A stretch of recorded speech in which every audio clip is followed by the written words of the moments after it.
Why do we feel it's necessary to yak about bullshit in order to be comfortable? I don't know. That's a good question.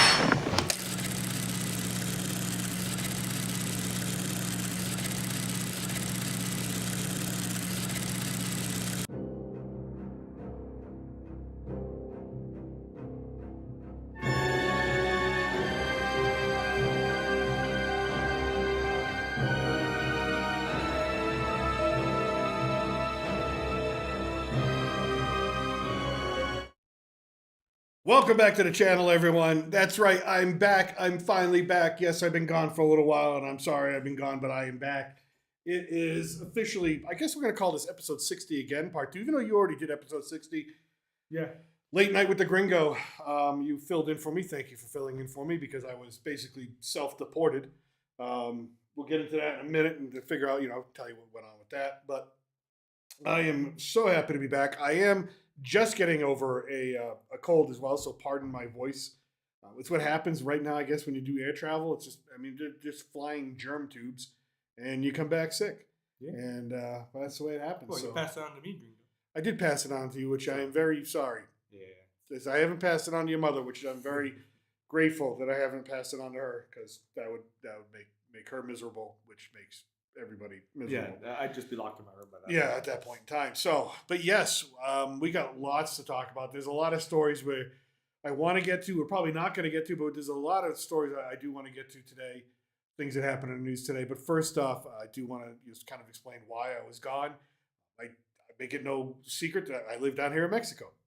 I make it no secret that I'm married to a woman who's a Mexican citizen and an American citizen. So, but we've been living down here, and yes, as things have progressed immigration wise in the United States, there has been some developments down here, which we'll get to here in a second. Here we go. This little article here. Mexico is not deporting U.S. citizens yet. They don't plan to, at least the president of Mexico says she doesn't plan to. That doesn't mean they're not making it difficult. So normally, there's some leeway here and there with visas and things like that, especially when you're married to a Mexican citizen. Not so much anymore. So it came to be that my visa was going to be, boom, run out. And either I deport myself within 12 hours, literally 12, I think it was 12 hours to get the ticket, and I was on a bus to Mexico City. I think it was more like, on the day you flew, it was 12 hours by the time you took off, right? Yeah. But it was when we realized you had like a day or and a half still, a day or two. Yeah. So, I had to get to Mexico City, get on a plane. And basically what you have to do is when you're 180 days, that's the most you can get now with a visa. When that's up, you actually have to leave Mexico. They don't give a shit where you go. Just be away for 24 hours and turn around. So what I do is I spent the night at the gorgeous and luxurious George W. Bush Intercontinental International Airport in Houston, which basically means I got on a plane.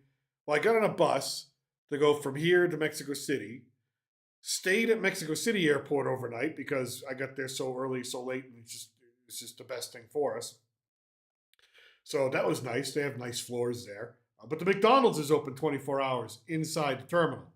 So get yourself a burger. Got on a plane with a backpack only, no luggage, fly to Houston, get off in Houston, go through customs, and apparently customs in the United States has changed a little bit because they have some new questions. They were asking about why are you traveling alone? I've never been asked that before in all the times that I've been flying. I could have given them any answer. I could have been like, I don't know, whatever answer I wanted to give, but I gave the answer that my wife is in Mexico. They asked me, why are you traveling alone? And they asked, where is your wife? And I'm like I had done something horrible to my wife or something. Like he was trying to catch a criminal, like I'd done, So spent some time with that immigration official. Finally, they said, okay, no problem, go. And so I leave that security station. I walk underground, back up into the terminal, get my boarding pass for my next flight, which is in another 16 to 17 hours, get the boarding pass, go through security, which they're more fun now too, because they were like, well, you can't get in. I said, why not? I always get it. It's 24 hours before my flight. I'm allowed to be in. That's the rule. They're like, yeah, well, we're changing that. So then I have to basically sleep in a chair, excuse me, for a few more hours, wait enough time to go back through security, and then I'm able to sleep overnight in the terminal with the fine people that are coming and going, the international terminal. So wherever I get sick, I either get sick on the airplane um, with a bunch of my Latino family. I either get sick in the airport, hanging out with in the international Chinese terminal because that place was rocking. Taipei, loads of Chinese citizens coming back and forth. It was crazy. Turkish Airlines was really busy for some odd reason. I don't know. Or the New Zealand, Australian people. They were fun too. The French, not so fun. And then I get back on an airplane. Excuse me. And I come back to this country, go back through immigration, which they laugh at me, which I loved. I love the Marines of Mexico doing the immigration because they just see big, goofy, dumb gringo. And I'm like, hi. I show them, they're like, why are you here? And I show them a picture on my phone of my wife. I go, is me esposa? And they look at me and I'm like, they realize I'm just some dumb gringo trying to be with his wife. And they give me my pass and I'm in. So, and now I'm back. But again, I was sick. So that sucked. Sounds about right. But what I did learn, America kind of sucks right now. And I don't mean, I love my country. I love the United States. But on the way here, I had to take the bus back. And the way here, I called your mother and I was talking to her and I said, she said, how did you like being in your country again? I said, I didn't.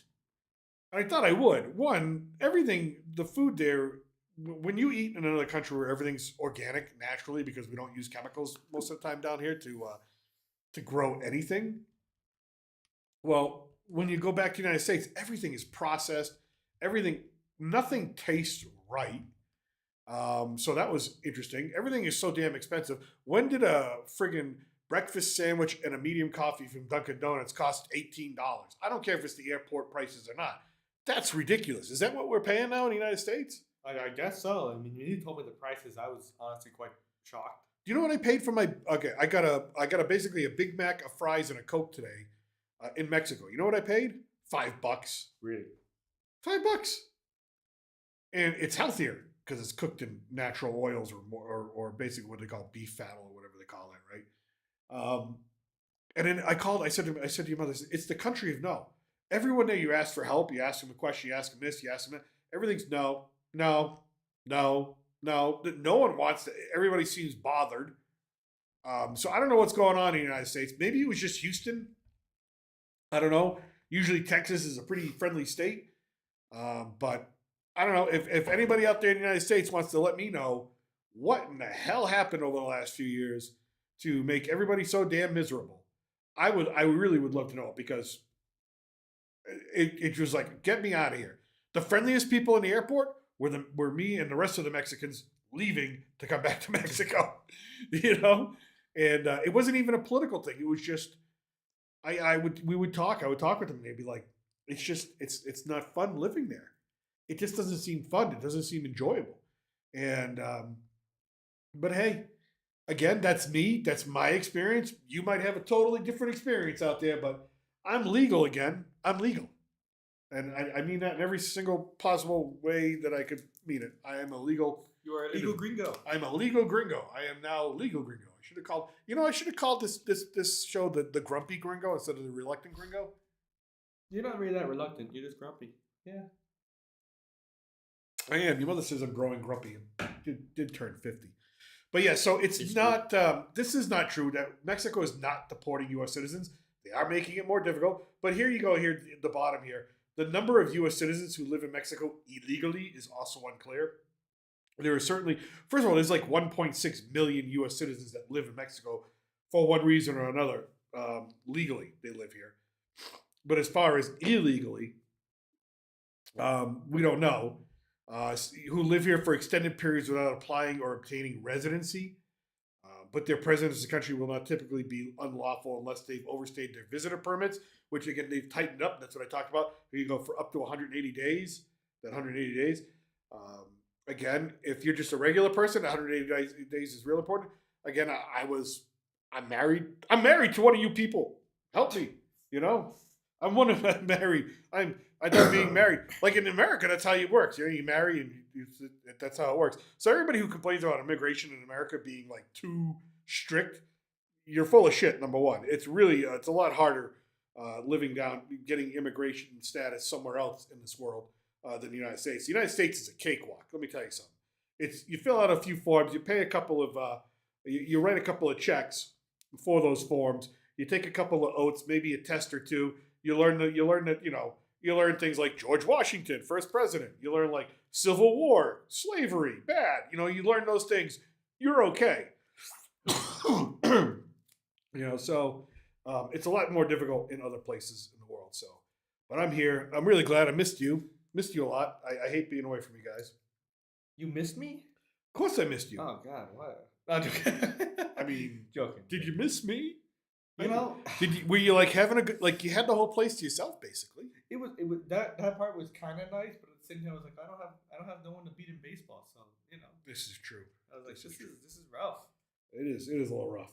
It was a little rough. Then I wasn't sick, so I do kind of miss that. Well, yeah. No, I'm happy you're back. I missed you, of course. Yeah, so, but we got politics and pop culture to talk today. We're going to talk about what happened in Texas, and I got some thoughts. And this will go well, surely. Yeah, this we're going to get into what happened in Texas today at a high school that is very close to where you and I and your mother and your brother used to live. We used to own a home down near Houston. We're going to get into this story. And again, I have some thoughts on it. We're going to cut down to the Mexico story to get into, which is kind of interesting. We'll see how that goes with everybody. But and then we got some pop culture stuff that I wanted to cover. Of course, we saw the MineCraft movie today, so we'll talk about that. Yeah. We've got Val Kilmer. I want to talk about that. He passed as I was gone, and didn't get a chance to really address that. And definitely want to address that. Val Kilmer, a personal favorite of mine. Some my favorite movies are Val Kilmer movies. But first, let's stick with Mexico since it is the thumbnail. Before we get to Texas and all that. Hey, did you know Mexico does offer you something as an American citizen, especially if you live in San Diego? Ooh. Mexico is going to dump millions of gallons of sewage into Tijuana River. The problem with the Tijuana River is it runs downhill into San Diego, into the ocean, into the gullies. Basically, Mexico is rivering all of its Tijuana shit into the United States because they can. Basically, they have a project that they have to do down there in Tijuana, in Mexico. Right. And so Mexico is slated to dump around 400 million gallons of sewage into the Tijuana River, which will most likely flow into the United States. It's a decades-old problem. That's the key term that got me when I read this. Like, I'm thinking to myself, well, that headline is gripping enough. But when you read, it's a decades-old problem. And you have to think to yourself, I mean, if you were mayor or the manager of the city of San Diego, don't you think you would have raised this as a concern sooner? Right. Decades old problem that has posed environmental repercussions for beaches and communities. Well, I would think so. So all of you people that are down there in San Diego, near that border, you want to go swimming in that Pacific Ocean. I know, I love it down there. I've been there. I've been in that ocean. So I've been in that sewer. Oh man. Well, no. I swam in raw sewage. We were on the northern La Jolla and the other northern part. Oh no. You were in the northern part. My friend, I have been to other parts of San Diego. Well, Coronado, I mean, still you're fine there. I went wading in the water at San Diego Comic-Con down near that area. Ooh, yeah. Why would you do that? Ooh. I have swam in raw sewage. Good for you, Gringo. I mean, if you want to be proud. You would think I'd be immune to everything in this world at this point in time. I swam in Mexican raw sewage. All right. So crews are slated to perform maintenance on the sewer system in Tijuana, which sits across the border from San Diego, which continues to be a dumping ground for Mexico's pollution. San Diego supervisor Jim Desmond told Fox Digital News, "Well, Jim Desmond, I'm glad that you're the San Diego supervisor. The first step to solving a problem is realizing you have one." So there we go. Fantastic. You've done step one. Where's step two? Oh, they even have a picture of it. Look at there's the foul brown brackish water. Oh, dude, you know, I live in Mexico. I probably have flushed a toilet and it's ended up here.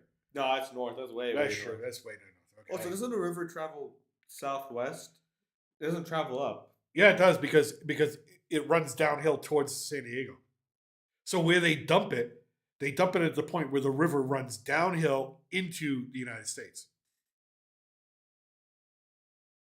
Wait, so it starts on like a mountain and then Yeah. goes. Oh, okay. Yeah. I was like, yeah. I was about to tell you, your geography here is a little wrong. Oh, well. Tijuana's south of San Diego. Believe me, I had the same question. I was a little confused. Listen to this. Every time there's this is a great quote. Every time there's a maintenance being done on their side of the border, instead of diverting its sewage to a treatment plant, it just goes into the river, the gullies, and eventually ends up in the U.S. and into the ocean.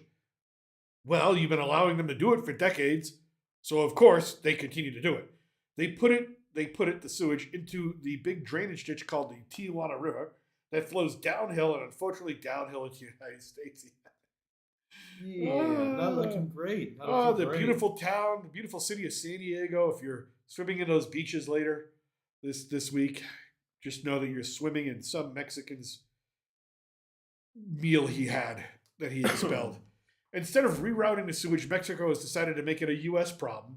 That has been said. You know what? That's kind of common for Mexico lately. You know, the drug problem. The president said it's a U.S. problem. It's not a Mexican problem. This sewage problem is a U.S. problem, not a Mexican problem. Yeah, it's a. Do you know how the president? So the EPA chief Lee Zeldin's going to go down there, and he's going to report back to Trump and be like, "Mexico's sending like their own sewage and they're dumping it in our country." Do you know how the president will handle this? Can you imagine what Trump would say? Like, "Hey, so, you know, they're not just sending us our worst from the asylums; they're also sending us our actual shit." You know? Yeah, so that's not going to be pretty good for our nations. I don't think. Well, does he care about San Diego? That's a good question. Well, like, here's some of the beach. Here's like the beach closures from the migrants that come up and they leave all the dirt and all their junk and everything like that.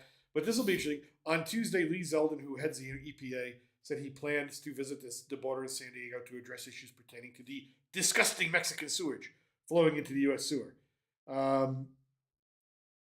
Mexican officials have no incentive to fix the problem, Desmond said, because the government there hasn't been held accountable.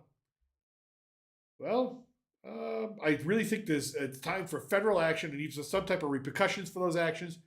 They don't have adequate sewage systems. Oh, look, that is a wonderful picture. I am not playing that video to save my life because who knows what's going to go floating around in there. Ew, no. I mean, doesn't that looks wonderful? I'm good. That's I'm good. San Diego, jewel of the Southwest. Yeah, it is, but it's facing a problem.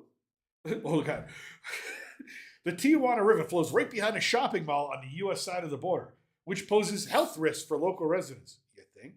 In addition to beach closures, Navy SEALs and recruits train near the toxic runoff. Well, I mean, the training's not bad. Fuck you, Navy SEAls. No. You want to be a Navy SEAL? Swim in that raw sewage. Prove it, boy. Prove it. I would say prove it. You'll be more resilient when you're in, like, you know, the Middle East and you're like, oh, this water's gross. You just remember, you know, back in your times on the San Diego border. Yeah, I mean, it's a good training ground, I guess. You know. And and children and some elderly residents on the U.S. side of the border have gotten sick because of the stench from the runoff. I mean, it just keeps getting better and better with Mexico, isn't it? Yeah. You know, every time I think something's going to get better, something's going to get nicer, maybe things will get, you know. Yeah, things will smooth over. Things will smooth over, you know. No. Mi casa, su casa, we're neighbors and all that. You know, we're supposed to be friends. You know, we kicked the shit out of each other years ago. You know, we took Texas and California. Get it? Our bad. I mean, you can't have them back, but our bad. I mean, we took half the country. We did. Like, literally. Yeah, actually, it was a little more than half. We did. But, you know. I think it's a little fair. They hold a little bit of a grudge. I mean, and then we found gold right after. I know. That's and oil. Listen, I'm not saying Listen, I'm not saying we were the right people at the time. I'm just saying it happened. We acknowledge it. It's time to move on. We did fake a border incident. We did fake a border. to start a war. Yeah. We haven't exactly been the greatest. The Obama administration sent weapons to the cartels. For what reason, we're not sure yet. It was like supposed to be like a sting operation This to was- track him. Yeah, but it went really bad, and now the cartels had all these automatic weapons, so I guess that wasn't a good thing. But hey, they couldn't track him, so. But hey, you know what? Mexico's responding by giving us their fecal matter. You know, I don't want to say good on them, but you know what? I mean, it's creative comeback. It is creative, you know. Creative. I give it. It's sort of like the paper bag full of poop. You put it on the doorstep, you light it on fire, you ring the doorbell. Right, except for this one was like, well, we just put it in this river, and nature does the job for us. Yeah, It's not I our know. fault. We just put it here. We don't control. I mean, this is half your fault because you're half Mexican, so I blame you for half of this. That's fair. You're half to blame. Well, I'm not from the north. Half. That half is not from the north. Don't give me this north-south shit. That's how it works out here. It doesn't work that way. It's either you're Mexican or you're not Mexican. There's north south. You know. All right. I am not Mexican. I am gringo. You Mexican. Half. You're half Mexican, and then half Whatever you are. whatever I am. Which is a mix of everything. Mix it. I'm just a mutt, is what I am. So, anyways, Mexico. When are we ever going to learn to get? Are we going to learn to get along again? I don't think so. I don't think so. But It's looking rough. yeah, things are rough. So, all right, let's go on. That was a little fun. We got a sad story to talk about. One that actually does hit a little home, and it does kind of suck. This happened today as the news was breaking. As you and I were sitting down to Watch a movie. to watch the MineCraft movie. Which is interesting, to say the least. Excuse me. There's this place, Frisco, Texas, which is near the Houston area.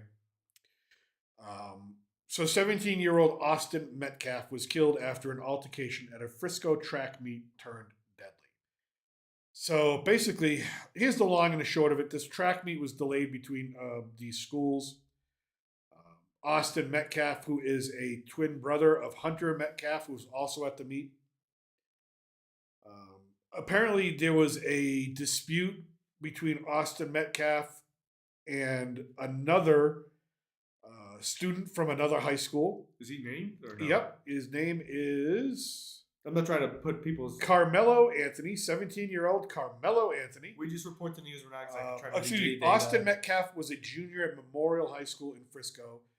17-year-old, who's the victim here, the alleged murderer is 17-year-old Carmelo Anthony, a student athlete from Frisco Centennial High School.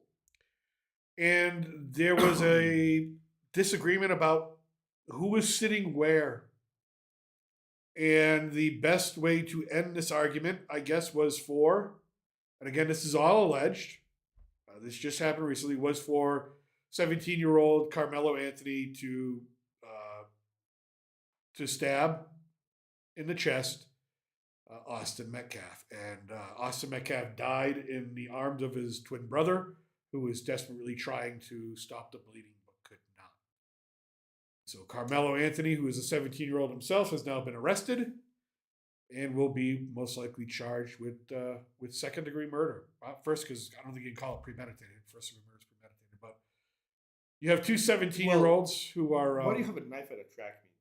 That's we're gonna get into that's a great question. I'm sorry, I know you I'll said let you. first. I'll let you. I was Go gonna ahead. say, no, That's no, a- please continue. I was like, you said first degree is like premeditated, right? But like you show up to a track meet with a knife. Hey, I have many more questions. you know, here's how sad the state of high school safety is in the United States. When I heard, he was stabbed, and part of me was like, thank God the guy didn't have a gun, because normally they would just have a gun and just start shooting, Yeah, right? I mean, that's I would just know. I went to high school. yeah. I mean, excuse me here. But you have two 17-year-olds. One is dead. Their family is, the father spoke out and said that his life is destroyed at this moment. The mother and twin brother Hunter tried to speak about this on Fox News, but couldn't. The mother broke down and requested that they stop talking about what happened. And you've got a 17-year-old kid named Carmelo Anthony who, for some reason, got angry enough to act out in this way, allegedly.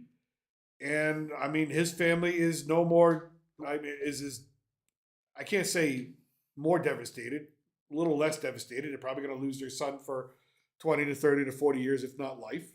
It is the state of And, Texas. well, I mean, I don't think the death penalty. Well, if they charge him as an adult, If they charge him with an adult, they could give him the death penalty. yeah, Absolutely. This is Texas. This is Texas. This is we don't you care. have a disagreement about it compared to me, of course, when it comes to that.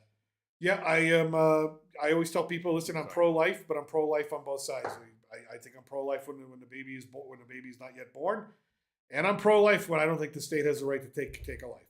I just don't think it's. I think that has changed in recent years. I used to be pro-death penalty, and I thought about it a lot, and I reflected a lot. My faith came into it a lot, and I just said, God's the only one, the only one who should be able to take a life, and that's how I feel. That's fair. But in this case, yes, this Carmelo Anthony, if found guilty of his crime, could face that death penalty. If charged as an adult, we'll have to see. But that's not the only part of this story. So the father came out and he was begging and pleading because already social media posts have been coming out saying this is politically motivated. Or it was racially motivated because Austin Metcalf, the victim, 17-year-old victim, is white. And Carmelo Anthony is black. So father came out and said, please do not make this political. Please do not make this about race. And we're going to get into some more of what the father said, but here's the difference. And I'm not going to make it about race, and I'm not going to make it about politics, even though part of me does want to scream that. But that's the difference between Democrat, liberal, progressive, and conservative Republican. The conservative, and I guarantee you, the conservative Republicans are the one who are standing there saying, this is a human being making a human mistake, making a human action, needs to be held accountable for his human actions. Basically, doesn't matter where they're from, what they're doing, they need to be held accountable for their actions. That's the conservative voice. That's what a conservative voice in America is. If this was reversed, if this was a white kid that stabbed a black kid, you would have everybody from Cory Booker to Barack Obama, from Gavin Newsom to Hillary Clinton, everyone from the progressive liberal, from Jasmine Crockett, from that helmet-wearing idiot, to AOC, screaming that this is a civil rights matter, that this is a hate crime, that this needs to be investigated. If Eric Holder, if Obama was still in office and Eric Holder was still your attorney general, he would have mobilized the Department of Justice down there already to investigate this as a hate crime. And while I respect that father's wishes, do not jump to a conclusion until the facts have been made clear.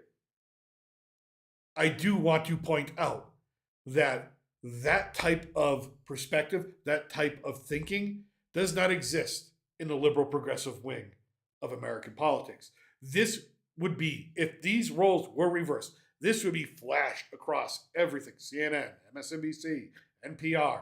It would be, you have Black Lives Matter down there getting more money for whatever cause that they think they're doing. You'd have marches, and you'd have signs being made, and you'd have people picketing, and you'd have all sorts of uproars. No, not us. No, we simply see someone who did something allegedly terrible, who needs to be held accountable if they actually did that.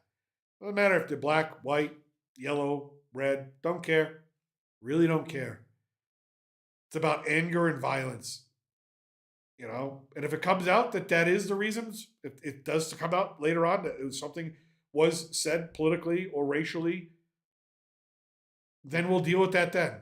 But right now, that's the big difference. When you see this tragedy and you see these families ripped apart by violence at such a young age, and you have such loss, I can't imagine. I mean, my kids, one of them sitting next to me right now, I can't imagine what the father, God bless him, because he is stronger than I am.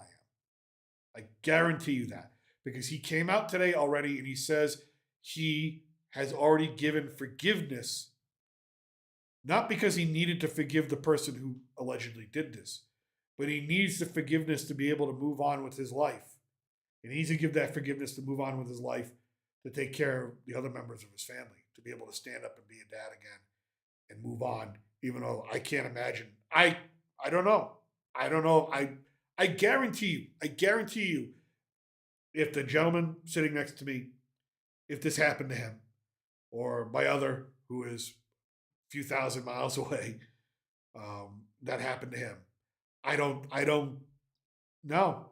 I don't think I could forgive. I don't think they would come into my, as religious and as strong in my faith as I think that I am. I don't think I'm that strong.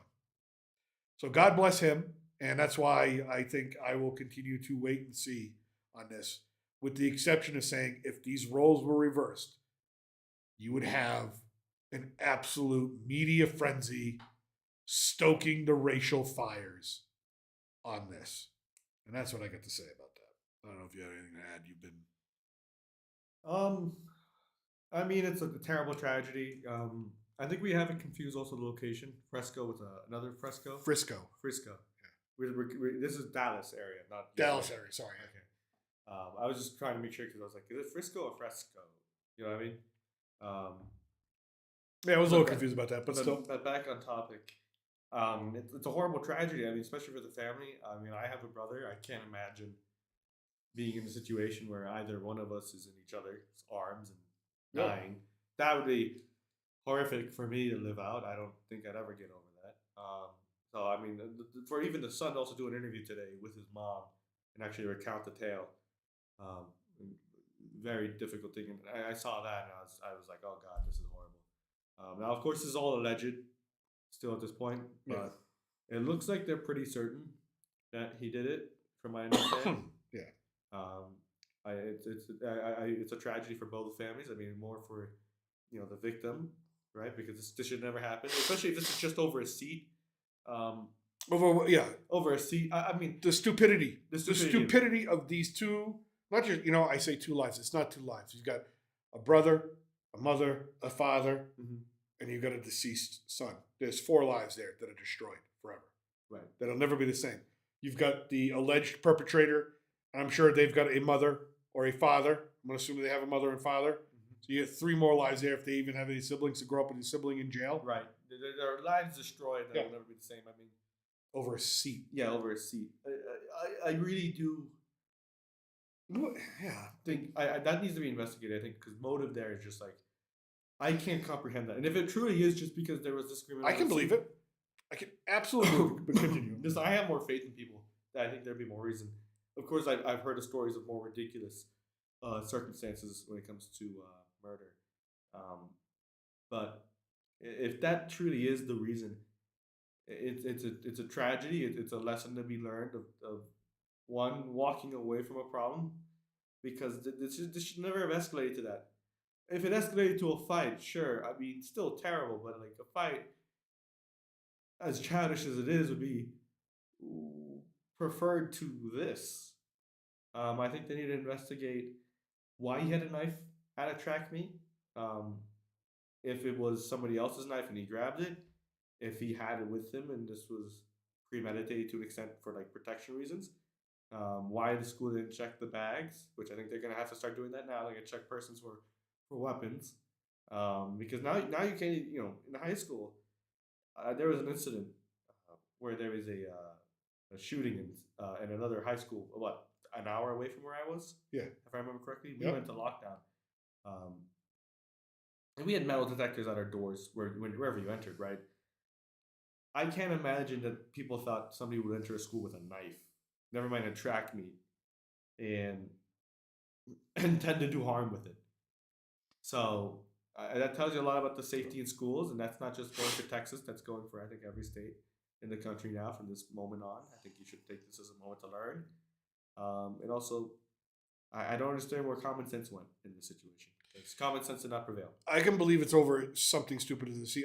One of my, listen, I just can't understand. I was a always, human life. Listen, I never started a fight, but for some reason I always got into fights. I was the big kid. I was the fat kid. I got picked on a lot. I got bullied a lot. It happened, right? I remember we were on a school field trip. And we're talking like 7th, 8th grade, right? So it's a little bit more stupider, more dumber. But I was the first one on the bus, and everybody liked to sit in the back seat. I got there, and then one of the bullies was like, came and started a fight with me because he wanted the back seat. Like, that was the most important thing in his world. Why? I don't know. But he threw a punch, and we got into a fight. We ended up not going on the field trip. Or we got kicked off the field trip. So I can imagine there's stupidity out there. But here's what the brother said.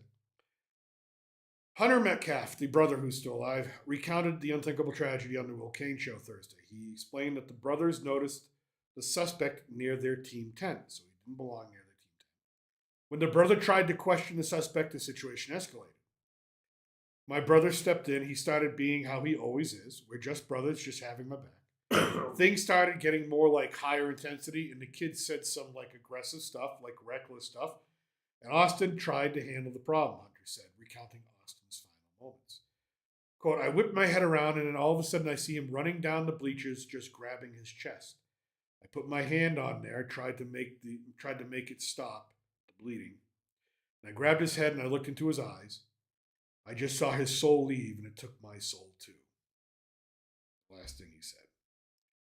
And that's where they had to stop with the interview, really, at that point, because the mother could not handle it. I got New York Post here. This is, I think, from the father of the aggressor. So, your dad of teen accused of fatally stabbing Texas football star Austin Metcalf says son was not the aggressor. Obviously, I understand his reasoning for believing that. Of course, you're going to believe your son till the end. Well, okay, so where'd the knife come from? What was he doing? My question, I was going to say that exactly, but why does he have a knife then? The father of a Texas teen accused of fatally stabbing a football star from a rival school. If you want to pull this up, you can pull it up. Look up New York Post and the name of the accused. Sure. It'd be Carmelo Anthony with a K. And I'll continue reading. Yeah. When you have that pulled up. Yeah. Pardon, it's the New York Post, so it's a little wonky. Pause that. Yeah. Get rid of that. Oop. Get rid of that. Is it the same as Texas high school football star was stabbed in the heart, died in the arms of his twin brother. Oh, that's a different one. Oh, okay, that's a different one. Mine is from 6:30 p.m. Eastern today. Where is that one from? This is looks like it's earlier. Yeah. Yeah, because now they have the before you go. 5 hours ago? 1 day ago? No, not 1 day. 5 hours ago. That one. This one? I think it looks like it. Yeah. Okay. Yeah. Okay. Yeah, so let me pause this video here. Yep. Get that. Sorry, again, New York Post. They got a lot of ads on this thing. Hey, it's how they make money. All right. Where are you here? I'm right underneath the video right there. So yeah, the father of a Texas teen accused of fatally stabbing a football star from a rival school over a seat at the stadium says his son is a good kid who was provoked to violence. Everyone has already made their assumption about my son, but he's not what they're making him out to be. Andrew Anthony told the Post. I'm assuming that's the father's name. Mm-hmm. Now, obviously, Carmelo Anthony, 17, was arrested Wednesday for allegedly killing 17-year-old Austin Metcalf at a track meet, leaving him to die in his twin brother's arms. He's a good kid. He works 2 jobs. He's an A student, has a 3.7 GPA, the heartbroken dad said. And I don't think he allowed you. There's the picture. Yeah, there's a picture of him. The elder, Anthony, insisted his son didn't instigate the tragic brawl over a seat at, I'm going to butcher this name, Kuykendall Stadium in Frisco, Texas, where the boys' school had met for a track meet. Okay. He was not the aggressor. He was not the one who started it. All right. So again, before we go on, where'd the knife come from? Yeah. Yeah. Though Carmelo has been charged with first-degree murder, he has been charged with first-degree murder. I told you that knife is the. If you're a attorney, and I told you this, and I brought this up even before. Yeah, my first question is, why does he have a knife? That means the individual went into the situation understanding that he had a knife available for him to use and escalated the situation to the point of causing a death. Even though it wasn't the traditional idea of premeditated murder in the sense of like your plan, it's a whole plan, Well, okay. You know what I mean? So it's you went into the situation knowing you had a knife and you used it. I mean, there's so many holes in what this is that we don't know yet. All right, so though Carmelo has been charged with first-degree murder, Anthony said his son's actions was a heat-of-the-moment mistake that has brought tragedy to both families. Again, none of this makes sense, even though I can still believe it. I feel bad for the other parents and family. Yeah, their son is dead. Yours is not. And words can't explain how both families have been affected by this tragedy. No, it cannot explain. No, won't ever. Carmelo, a senior at Centennial High School, was allegedly told he was sitting in the wrong seat before he drew a knife and launched his attack, the father of the victim told NBC Dallas Fort Worth. Again, what are you doing at a track meet with a fucking knife? Also, what kind of knife do you have where okay, obviously knives are dangerous and deadly. But one stab Switchblade, wound in the chest. hunting knife. I mean, yeah, I mean, right there. Sure, your heart, yeah. The heart, that's it. But a lot of people You nick the wrong. You just have to nick. You have to nick the wrong part, of course. But I'm wondering what kind of knife, because if this is a switchblade, I mean, still you shouldn't stab. But I'm also really surprised, because that means you really went for it. You really went for it. You know what I mean? This is tragic in every part of the word. Why does he have a knife? And no one's answering that question in any of these interviews. Maybe because they're not allowed to. They're not allowed legal to. defense. This did well. Not just that, but the police aren't going to say much until they have everything in line. They're not going to give. The teen was pronounced dead at a local hospital despite life-saving measures by police and fire personnel, including CPR and the administration of blood. The 17-year-old died. So there's no way to say it. The grieving father questioned Carmelo's upbringing and parents as he forgave his son's alleged killers. Yeah, he goes, "I'm not trying to judge, but what kind of parents did this child have? What was he taught? He brought, again, here we go. Here's the question. He brought a knife to a track meet and he murdered my son by stabbing him in the heart. The guy was in the wrong place and they asked him to move. And he bowed up, became angry and aggressive. This is murder. You know what? I've already forgiven this person already. God takes care of these things. God is going to take care of me. God is going to take care of my family." Yeah. And that's where that ends. Again, until this gentleman here, that's the first question I'll be asked. Like, why'd you bring a knife to a track meet? If I'm a cop, I'm like, so what's with the knife? Why do you have a knife? Never mind what you did with the knife. What was the thinking? Were you anticipating a problem? Were you looking to make a statement? Were you looking to do, like, again, was there premeditation? Yeah, was there a rivalry between these two students that was just not known, that maybe the brother knows? Did they always have scuffles when it came to meet? I mean, they didn't see each other often, I imagine, because they went to different high schools. Yeah. The only way they could have probably met is through academics or sports, right? Yeah. I think if I understand correctly, Austin was also a football player. I don't know if Carmelo Anthony maybe was also a football player, and that's how they met each other more often. I mean, I'm speculating right now. You speculate like I don't know. Something went wrong. Something doesn't smell right. Like, both kids seem like really good kids. Right? I mean, this kid, Carmelo Anthony, 3.7 with 2 jobs, that ain't easy. No. And he's still doing high school sports. That ain't easy. It's really difficult. And honestly, I mean, that's also another part of this tragedy. Yes, one is dead, but another one here who has clearly had a bright future ahead of him. Yeah.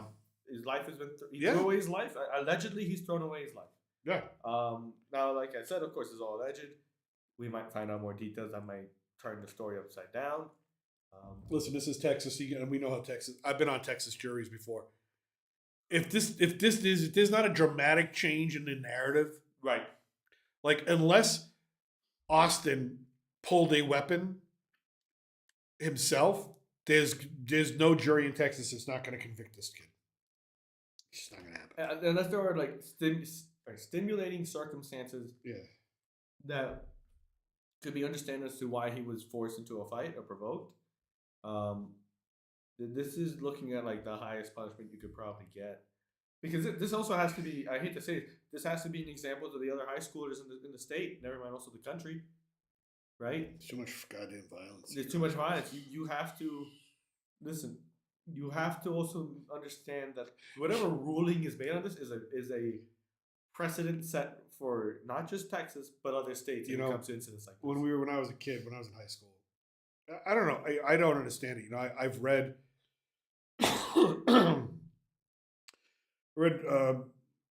probably the most detailed, accurate reporting of Columbine ever. It's just, I hate to use the word wonderful, wonderful book by one of the reporters who was there on, like, before even day one. For some reason, he was there, and he was there throughout the end. You know, and I've seen this as I was in college progress, this violence. But when I was in high school, we had this place called the Foundation, right? So right behind our high school. called it the foundation because it was the Worcester Foundation for Biological Research, where the pill was invented, the birth control. And if we had a problem with somebody, yeah, we're kids, we're guys, boys will be boys, say, I'll see you after school at the foundation, we'll settle it, right? You settle it like men, you punch the shit out of each other, bloody nose, bloody lip, maybe a black eye. But in the end, it was like, all right, we freaking got that out of the way. We can go on with life. What nowadays? You just, I don't know. I don't understand it. I don't know what to blame. I don't know if it's to blame society. I don't know if it's to blame video games. I don't know if it's to blame social media. I don't know if it's a combination of everything. Movies. I don't know. The escalation of violence. Ooh. To go just from one spot to another. To go from you're sitting in the wrong seat to F you, I'm going to kill you. Like what? How do we like? Where does that escalation? There's no in between anymore. There's no in between. There's no buildup. There's just outright hostility, and I don't know what it is. Okay. Well, I got this another story. This is a few hours ago. This is all according to leaks from maybe witnesses that were questioned. Yeah. This is ABC, WFAA. So I'm assuming it's the local area. Yeah. Touch me and see what happens is the new detail. The suspect reportedly told an officer who arrested him that the 17-year-old victim put his hands on him and that he admitted that he did it at the scene. So he admitted he did it, and he did it for self-defense reasons. One witness reportedly told the police that the victim, Austin Metcalf, had told the suspect, Carmelo Anthony, he would need to move out from under his team's tent. The affidavit stated, Anthony is a student. Okay, and it goes back into those details. Upon telling him this, the witness told police that Anthony opened his bag and reached inside. Touch me and see what happens, Anthony told Metcalf, according to a witness. Metcalf reportedly then touched Anthony, the witness told a responding officer, and Anthony told Metcalf to punch him and see what would happen. Soon afterward, the witness said Metcalf reportedly grabbed Anthony to tell him to move, at which point the affidavit continues, Anthony reportedly pulled out what the witness recalled as a black knife and stabbed Metcalf once in the chest before running away. Okay. So allegedly, what are you doing with a knife there? Still, but also the witness claims that the physicality of this started with Metcalf. Again, grabbing him, moving. Okay, so Metcalf's in the wrong by physically touching him. Exactly. I get that. Then you get up. You escalate. You get up. You say, "Fine, I don't want any of this shit." That's what you. In a normal society, you get up and say, unless you're looking for a fight. If you're looking for a fight, also that's fine. Isn't wrong to ask him to move. This is his team. Yeah, he's not. He's in the wrong spot and saying, hey, get on out of here. Yeah. I was on a football team. I was on a baseball team. So if we had a member of the other team in our friggin' clubhouse or in our dugout, we'd be like, get the fuck out of here, right? I'd say we're like a friend. You maybe want to chill up for a talk for a moment, but then let's get back. But again, there's no middle ground here. It's from get the F out, put my hand on your shoulder or pick or whatever, grab you, whatever. You just say, you know what? All right, fine, you know what? And then you go say, listen, I was just assaulted. And then you bring the police over to that guy and say, he just assaulted me. I need him out of here. That's how you handle things. Yeah. Getting a knife and stabbing him in the chest, that's not how you handle things. Sorry.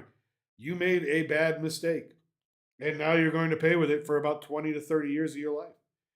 We'll see you. You'll be my age when you're up for parole. I'm sorry. That doesn't excuse murder. It doesn't excuse the taking of a life. It's never going to. It doesn't matter either way. So that's a shame. That's a damn shame. So we'll continue to follow up on this one. He apparently also threw the knife into the stands to try to hide it. Well, he ran away, but then was caught, and then he admitted to it when he was caught. They had to go find a knife in the stands when they threw it. Well, that's also another charge called conspiracy or not conspiracy, but attempted obstruction of justice, destruction of evidence. Yeah. So it looks like maybe Metcalf did initially become physical trying to move him. Sure. But still, I can believe that too. I can believe that. I just don't understand. But again, you went from 10 miles per hour to 90 miles per hour. There's This doesn't, This doesn't make sense. Never gonna make sense. No, it's never gonna make sense. This is all tragic in every step of the way. And I say that obviously for both people involved. A little more for the one who lost his life because. But you know, this is going to become a racially charged case. On Hands both down. sides. Yeah, If they punish him strictly, they're gonna say if he was white, they wouldn't have punished him as bad. And if they, I had another point to go with this. If it's the opposite, right, where it's they don't punish him strictly, they're gonna say, oh, it's because they're too concerned about being politically correct. God, I would hate to be on a jury for this one. This is a tough jury to be on, but I think my opinion is this. He admitted to it allegedly, right? So which means he's no longer alleged. Now it's just It's a matter of well, no, he'll plead not guilty. He'll plead not guilty. They will. Two things are going to happen. well, okay, He'll plead not guilty. First off, any lawyer worth their salt is going to tell him, "Shut your mouth. You plead not guilty." The problem is the police affidavit says he admitted to it at the time. Doesn't matter. He wasn't without a lawyer. You can put that affidavit there. You can say he was under duress. You can say he was this. You can say he was that. Sorry, you can say a bunch of things. Okay. And then the lawyer is going to say either one, we want to go to trial and bet it all, or two, do you want to see what kind of deal I can get? They may come back and say 10 years without parole. After 10 years, you're eligible for parole. You know what I mean? Or you get paroled. Well, you get paroled. They might do something like that. I could see don't, that. I don't like that. The reason why is because I think it sets a dangerous precedent to people. Yeah, it does. Obviously, it's like, oh, well, if I obviously just get a good lawyer and make a deal. But this is now. Because 10 years is nothing in comparison. Because you're 17, 10 years, you're 27. You're still pretty young. You got to think about the politics of this too. Yeah, you got Greg Abbott. You got the Attorney General. You got. Dallas They're going to have to area. wade in on this. They're going to look at this. They're going to have their own. They're going to put their own pressure on this. Well, you have to, because I mean, you can't have this repeat. I obviously I think it's tragic. That I'm going to say this, but I think you have to be harsh with him, and that's nothing to do with the color of his skin, or even if he is trying to defend himself from being, physically. I guess just the term would be assaulted, right? But it's not like assault that is such such a danger that it poses danger to your life. You know what I mean? You escalated it, so I think they're going to have to be really strict with this. Yeah. You got to set a precedent here. You don't want stuff like this happening in the state. That's how I understand. That's I wouldn't want to be on this jury because if I came up with a guilty verdict and then I got to come up with an idea or come up with I got to basically look at a 17-year-old kid. I got to look at a 17-year-old baby and say, your life's over. Your life's over. Yeah. I mean, that's why they have judges to hand down the sentences. But I mean, if you're giving a guilty verdict, you're telling the judge there's a mandatory there. They're going to have to move this trial to somewhere else. They have to move it somewhere else in the state. They're going to try. I bet they try to move it to Houston. Why? If I'm the defense lawyer, because you got a friendly jury. True, but I don't think they'd allow that. I think any good competent attorney would be like, no, this happened in the Dallas metro area. The furthest we should go is Dallas. Even then, the problem is it's a state crime. Go to state court. State crime, state court. Yeah, but we're gonna move on from this one. It's just we'll keep an eye on it. I'll watch this one closely because I'm curious as to how this develops and also how the news starts to spin this because this is gonna be headlines. Oh yeah, this is. I wonder what CNN's gonna say. We already saw what Fox said. They're obviously on the side of the parents. Yeah. The victim, which I think most people should be. But I wonder if there's going to be other channels that are more sympathetic to the other side, which I would understand to an extent. I'm sure there will be. Like I said, we'll keep an eye on it. But our next story, the other big story of the day, how's your 401k? I don't have one. That's good. Mine's getting the shit kicked out of it. It's tariff day. Listen. Oh, God. All right, do you have any, you know what? Okay, here's what I have to say. I'm okay with what's going on right now to a certain extent. Right. Because if things are going to come back, okay, I'll take a little bit of pain. I'll give you a month. But after a month, if shit don't start turning around and my 401k keeps shrinking to the point where I got to go, oh, I got to unretire. Or I've got to figure out something else because, my life plan didn't fit in with your economic agenda. Okay, and I'm probably in the same boat as everyone else. You've got about a month. And after about a month, maybe a month and a half, your base is going to shrink, Mr. President. including me, I will probably be like, maybe we should get a Democratic Congress in there to check your shit. And then the midterms will come up in about a year and a half, and you will no longer have a slim Republican majority in either house. You will have a Democratic majority in both houses. I guarantee you that. Because nothing makes people switch their party vote or look for a different cause or look for a different leader than seeing their economic future dwindle. You can talk about their health care all you want. You can talk about trans athletes. And that's the thing. Fox News is doing a great job covering Trump's ass on this by putting as many trans athletes. Now, granted, I don't think I don't think girls and boys should be mixed. I don't think a trans athlete should be in a girl sport. I think that's stupid. Right? But I think we've all kind of gotten the message on that, even though, yeah, it still happens. But they're giving wall-to-wall coverage to those types of stories, so they don't have to give wall-to-wall coverage to what's going on in the stock market. Because it's scaring everybody. Yeah. I mean, I will admit this. I do have some stocks. I haven't checked in a while. I like to think of myself as a pretty smart investor. Last I checked, I was still doing pretty well. I was still in the green. I think I went up. I do little stock. I'm not going to give any. I have to make a disclosure. Not going to go into stock market stuff completely amateur. Because completely amateur. Do not take any advice of mine. But I will say, if you choose the right stock, you can still protect yourself financially. In case you do have something in the stock market, or if you do have cash in like an E-Trade account that you might be thinking about pulling out, but you also do want to invest. A down market's an opportunistic market, right? But that's it. Like I said, I'm an amateur. Do not take my advice. Yep. You have any more points to say on this? I mean, listen, the stock market dropped the worst it's ever dropped since the COVID pandemic. Yeah. The NASDAQ had one of its worst days since the COVID pandemic. Give you an idea, Apple lost 10% of its value today. That is $300 billion. Pretty much. Because 300 trillion. Yeah. So yeah, it'd be like 10%. Because they make all this shit in China. Tariff time, baby. Not that I think Apple's going to be in any rough shape anytime soon. But everything fell. Best Buy fell 18%. United Airlines fell 16%. Nike slid 16%. A powerhouse, NVIDIA saw its stock drop nearly 8%. There was one furniture company which outsources its materials overseas. The CEO was doing his quarterly call, and at the same time, he looked over at the screen, and he literally said live on the call, I think it was RC Furniture or something like that. Mm-hmm. He said, "Oh shit," and that's what he basically he's saying his script. He said, "Oh shit," because the stock dropped 25%. Think about that. I mean, that's a quarter. That's not a small chunk of change. If it's like 5%, it's like, okay, not good, but still, manageable, feasible. Yeah. So listen, yeah, President Trump is not gonna give up. He's not gonna give in. He's gonna go with these tariffs.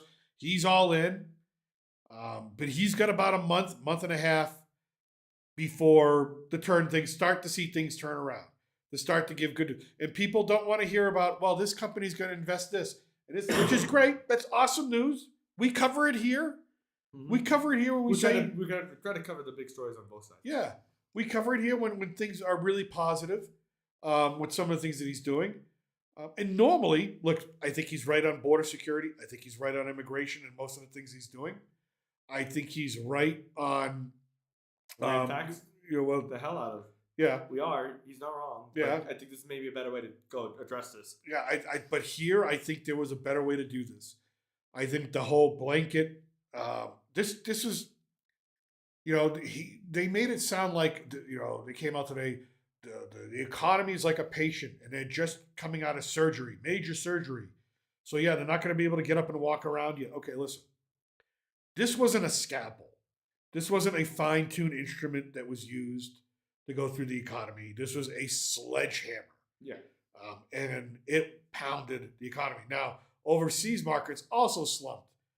Asia, the Nikkei 225 index briefly dipped 4% before closing down just 2.8. South Korea's benchmark fell 1.1%. Now, that may not sound like a lot, It hurts them. You have to believe that South Korea's benchmark is so minuscule when compared to what we have as a Dow Jones industrial average. Listen, Germany's fell 3%. That's them like losing. That's if I came out here and said we just lost 20%. All right, we lost 4.8%. Germany lost 3%. That's huge. France lost 3%. That's huge. A lot of people, billions, trillions. I should use that word. How does the Chinese market work out? Do you have that? I do not have the Chinese market. I'll see if I have it. Yeah. They're usually pretty well insulated with certain things, but we'll see. To anyone on Wall Street this morning, I would say trust in President Trump is what Caroline Leavitt said. Listen, like I said, I'll trust in him for about a month and a half. He was right on all these other things. I guess I'm going to go with, you know what? He's probably right on this. What did China do? Yeah, their currency tanked. Oh, Jesus. Yeah, because of the tariffs, because they didn't think it was going to be as high. Oh, boy. Yeah, increased. Okay, will increase to 54% from 20%. Yeah, their market panicked.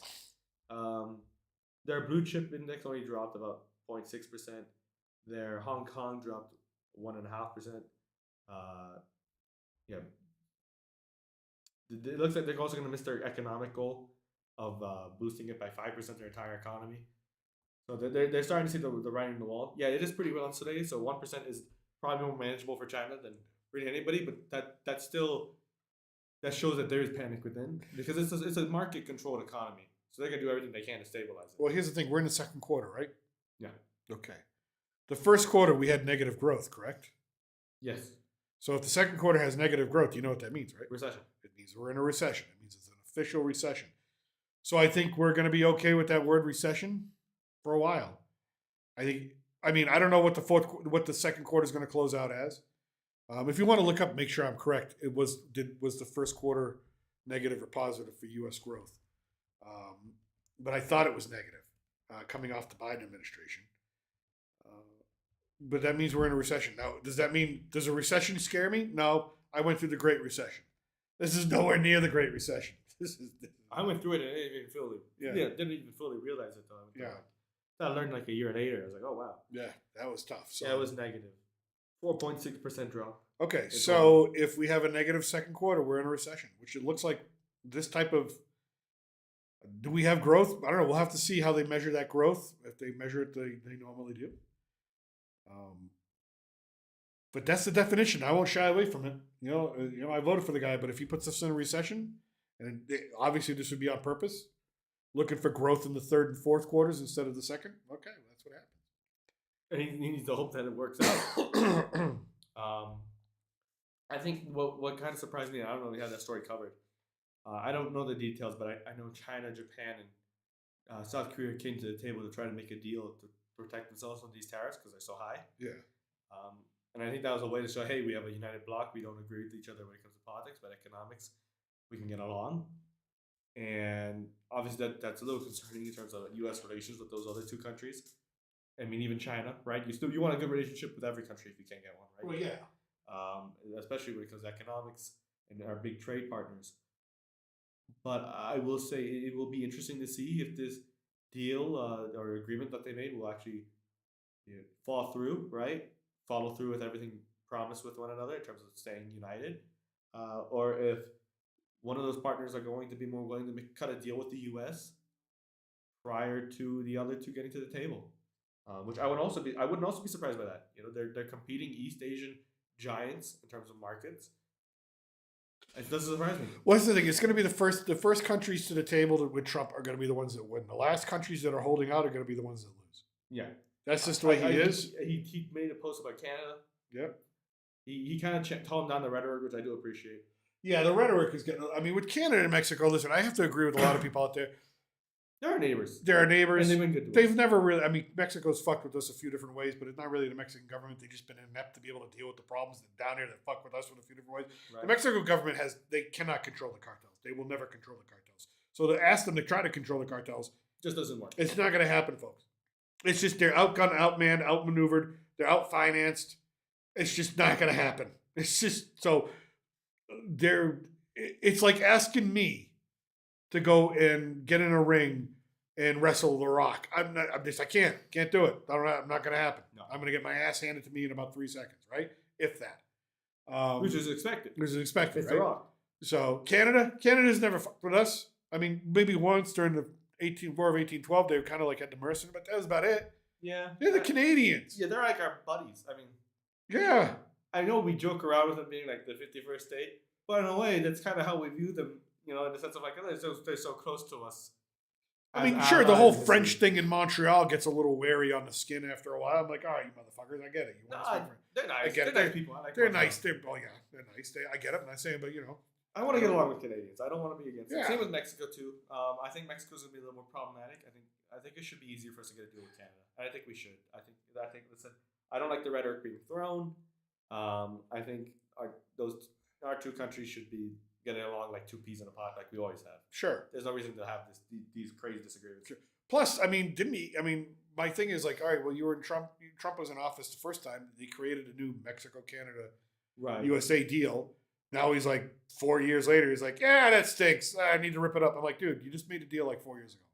Exactly. Like, what was the problem then as opposed to now? Like, why didn't you, you know what I mean? So there's a lot of, I have a lot of questions where I'm like, okay, why are you doing what you're doing now? And to these two countries. If you're doing that to like China or maybe some other Asian markets, I understand. Even Europe, right?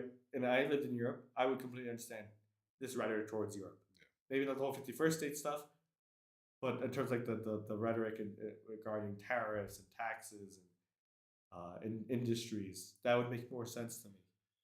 I think when it comes to this side of the world, we need to be a little more cooperative, right? Especially in our continent. And I mean, even look down at South America. I mean, there are some good trading partners we have down there that we should probably make deals with first before we go. I mean, no offense, nuking the entire global trade market. Yeah. I mean, I think there's a better way and a more careful way to do it. More nuance, but then again, I'm not an economist. Yeah. I look at it. I'm a political scientist. That's what I am. That's what I'm trained as. It's where my academic background is, right? So I can give you a political take on this. I can give you the pros and cons politically. I'm not an economist. I'm just good enough to be. I'm just well versed enough in economics to be stupid. That's basically so. I mean, just let me understand what's bad. Yeah, you know what I mean. Yeah, be like, that doesn't sound like a good idea, right? Right. So maybe what he's doing, he's a businessman. Maybe what he's doing is going to be a good thing. Maybe not. I don't know. We'll have to see in the end. We'll have to see when it. But like I said, he's got about a month and a half, and this shit is over. If that doesn't fix itself, so. But I think that's our political news. That's our political news. That's our political news. So, some tough political news. That was tough. Yeah, some tough. Some heavy shit. When I get back, there's a lot of heavy shit going on. Yeah, you were gone. There were a lot of headlines going on. So I'm throwing up in airport bathrooms because I got the Hong Kong flu from somewhere. Oh, meanwhile, we've kind of forgot a bit about Ukraine. That's fallen out of the news cycle. Yeah, Putin just yanking our chain. So, what else has fallen out of the news cycle? Gaza, Israel. I mean, it's not falling out completely, of course. There's so much going on. There's so much more new stuff getting covered now, and it's hard to keep up with everything. But let's get a little lighthearted here. We're a little lighthearted. We saw the MineCraft movie. So we're going to switch from politics to pop culture. This is what we normally do. Mm-hmm. We do like to cover politics and pop culture from south of the border. Plus, we get movies usually earlier. Yeah, we get movies nice, a like day today. or two earlier. So, listen, I've never played MineCraft. I know you have, so I'm going to with that game. Are you kidding me? I'm going to rely on you to tell me some other things about this movie that maybe. All right, first off, this is a kids movie. Yes, do not go into this expecting as an adult or even like an older fan of the game with like an adult perspective. Understand this is made for kids. Yeah, this is absolutely made for kids.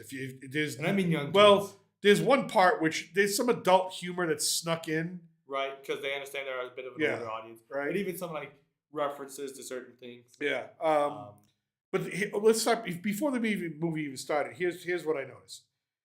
2 weeks ago, we saw Snow White, and it was you and I and your mother on the day it was premiered. We were the only 3 people in the theater.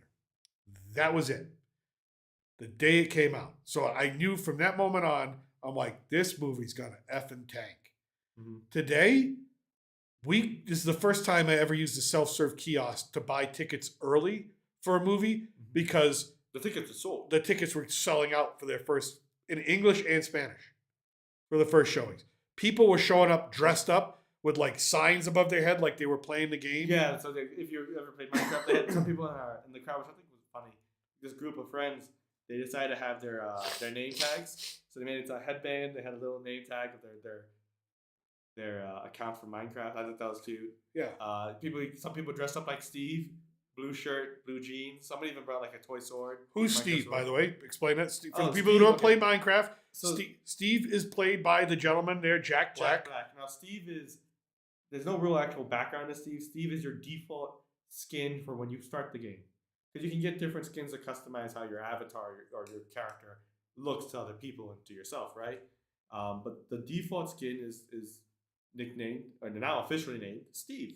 It's a guy with blue jeans. You can look up Steve Minecraft. So you can understand this a little bit better. Because if you just see Jack Black, you can just be like, that's just Jack Black. Right? Where's the background to this? That's Steve. Steve. That's the perfect image right there on the pickaxe. Steve. That's okay. Steve. Your default base character skin. Everyone loves it. So All right. that little background there. So obviously people were dressing up like him, which I thought was funny. I think the movie is you're right. It's definitely made for kids. It was entertaining at certain points. At certain points, it was entertaining. Okay. The humor was good at certain points. But other times it was like, this is like, where is this plot going? All right. Weird switch. What? Let's start with the good. Right. We'll start with the good. You give me 2 or 3 good things. I'll give you 2 or 3 good things. But I'll start out with the best thing about this movie, Jason Momoa, as concerned as you were. As concerned as anybody else is with the pink jacket and the mullet and all that stuff. He's an 80s throwback loser video game player. Friggin' hilarious the way he delivers his line. He goes full bore. Like he's like, this movie's silly. This movie doesn't know whether it wants to be parody or whether it wants to be comedy or serious. It doesn't know what it wants to be at times. And Momoa is just like, I'm just going to be full bore this character, Garbage Man or the Garbage Man. Garbage Man. The Garbage Man, who's like like basically a character who was famous in 1989 for winning video game championships. Now he's a middle-aged loser. He's got his mullet. He's still stuck in the 80s. But almost every line he delivers is funny. Is friggin' hilarious. He is a good character. He's well worth it. So everybody who saw the trailer and came out with like, what are they making him trans? No, he's got a pink leather jacket, just like half of you did back in the 80s. And if you say you didn't, you're an effing liar. Because pink was the color in the 80s. I know. I lived it. And I have a pink shirt myself. But anyways, so definitely that was the best thing in the movie. What best thing in the movie for you? Yeah, he was one. In terms of actors, he was my favorite. I liked a lot of there's certain mob references and item references I saw that made me be like, oh, okay, they're at least paying attention to the game and the items that we love, and some of the logic when it came to certain how enemies or how mobs react, I did like that. So fidelity to the game. Fidelity to the game was when they kept fidelity, they did a great job at it. So it was about what? You said 60, 65? 60, maybe 70%. Some of the crap was just made up. Some of the stuff is that. Some of the stuff is a little made up. Obviously, because it's a movie, it's for kids, it's trying to be more wonderful, right? And wondrous, right? I did like a lot of the references. They had a lot of Easter eggs and references to people outside. Okay. I think that was nice. Well, I think that's both a good and a bad thing. I think that was the other thing. I think as I was watching the movie, the other thing that I was noticing was, and I had to, I had your mother between us, so I wasn't able to see how you were reacting.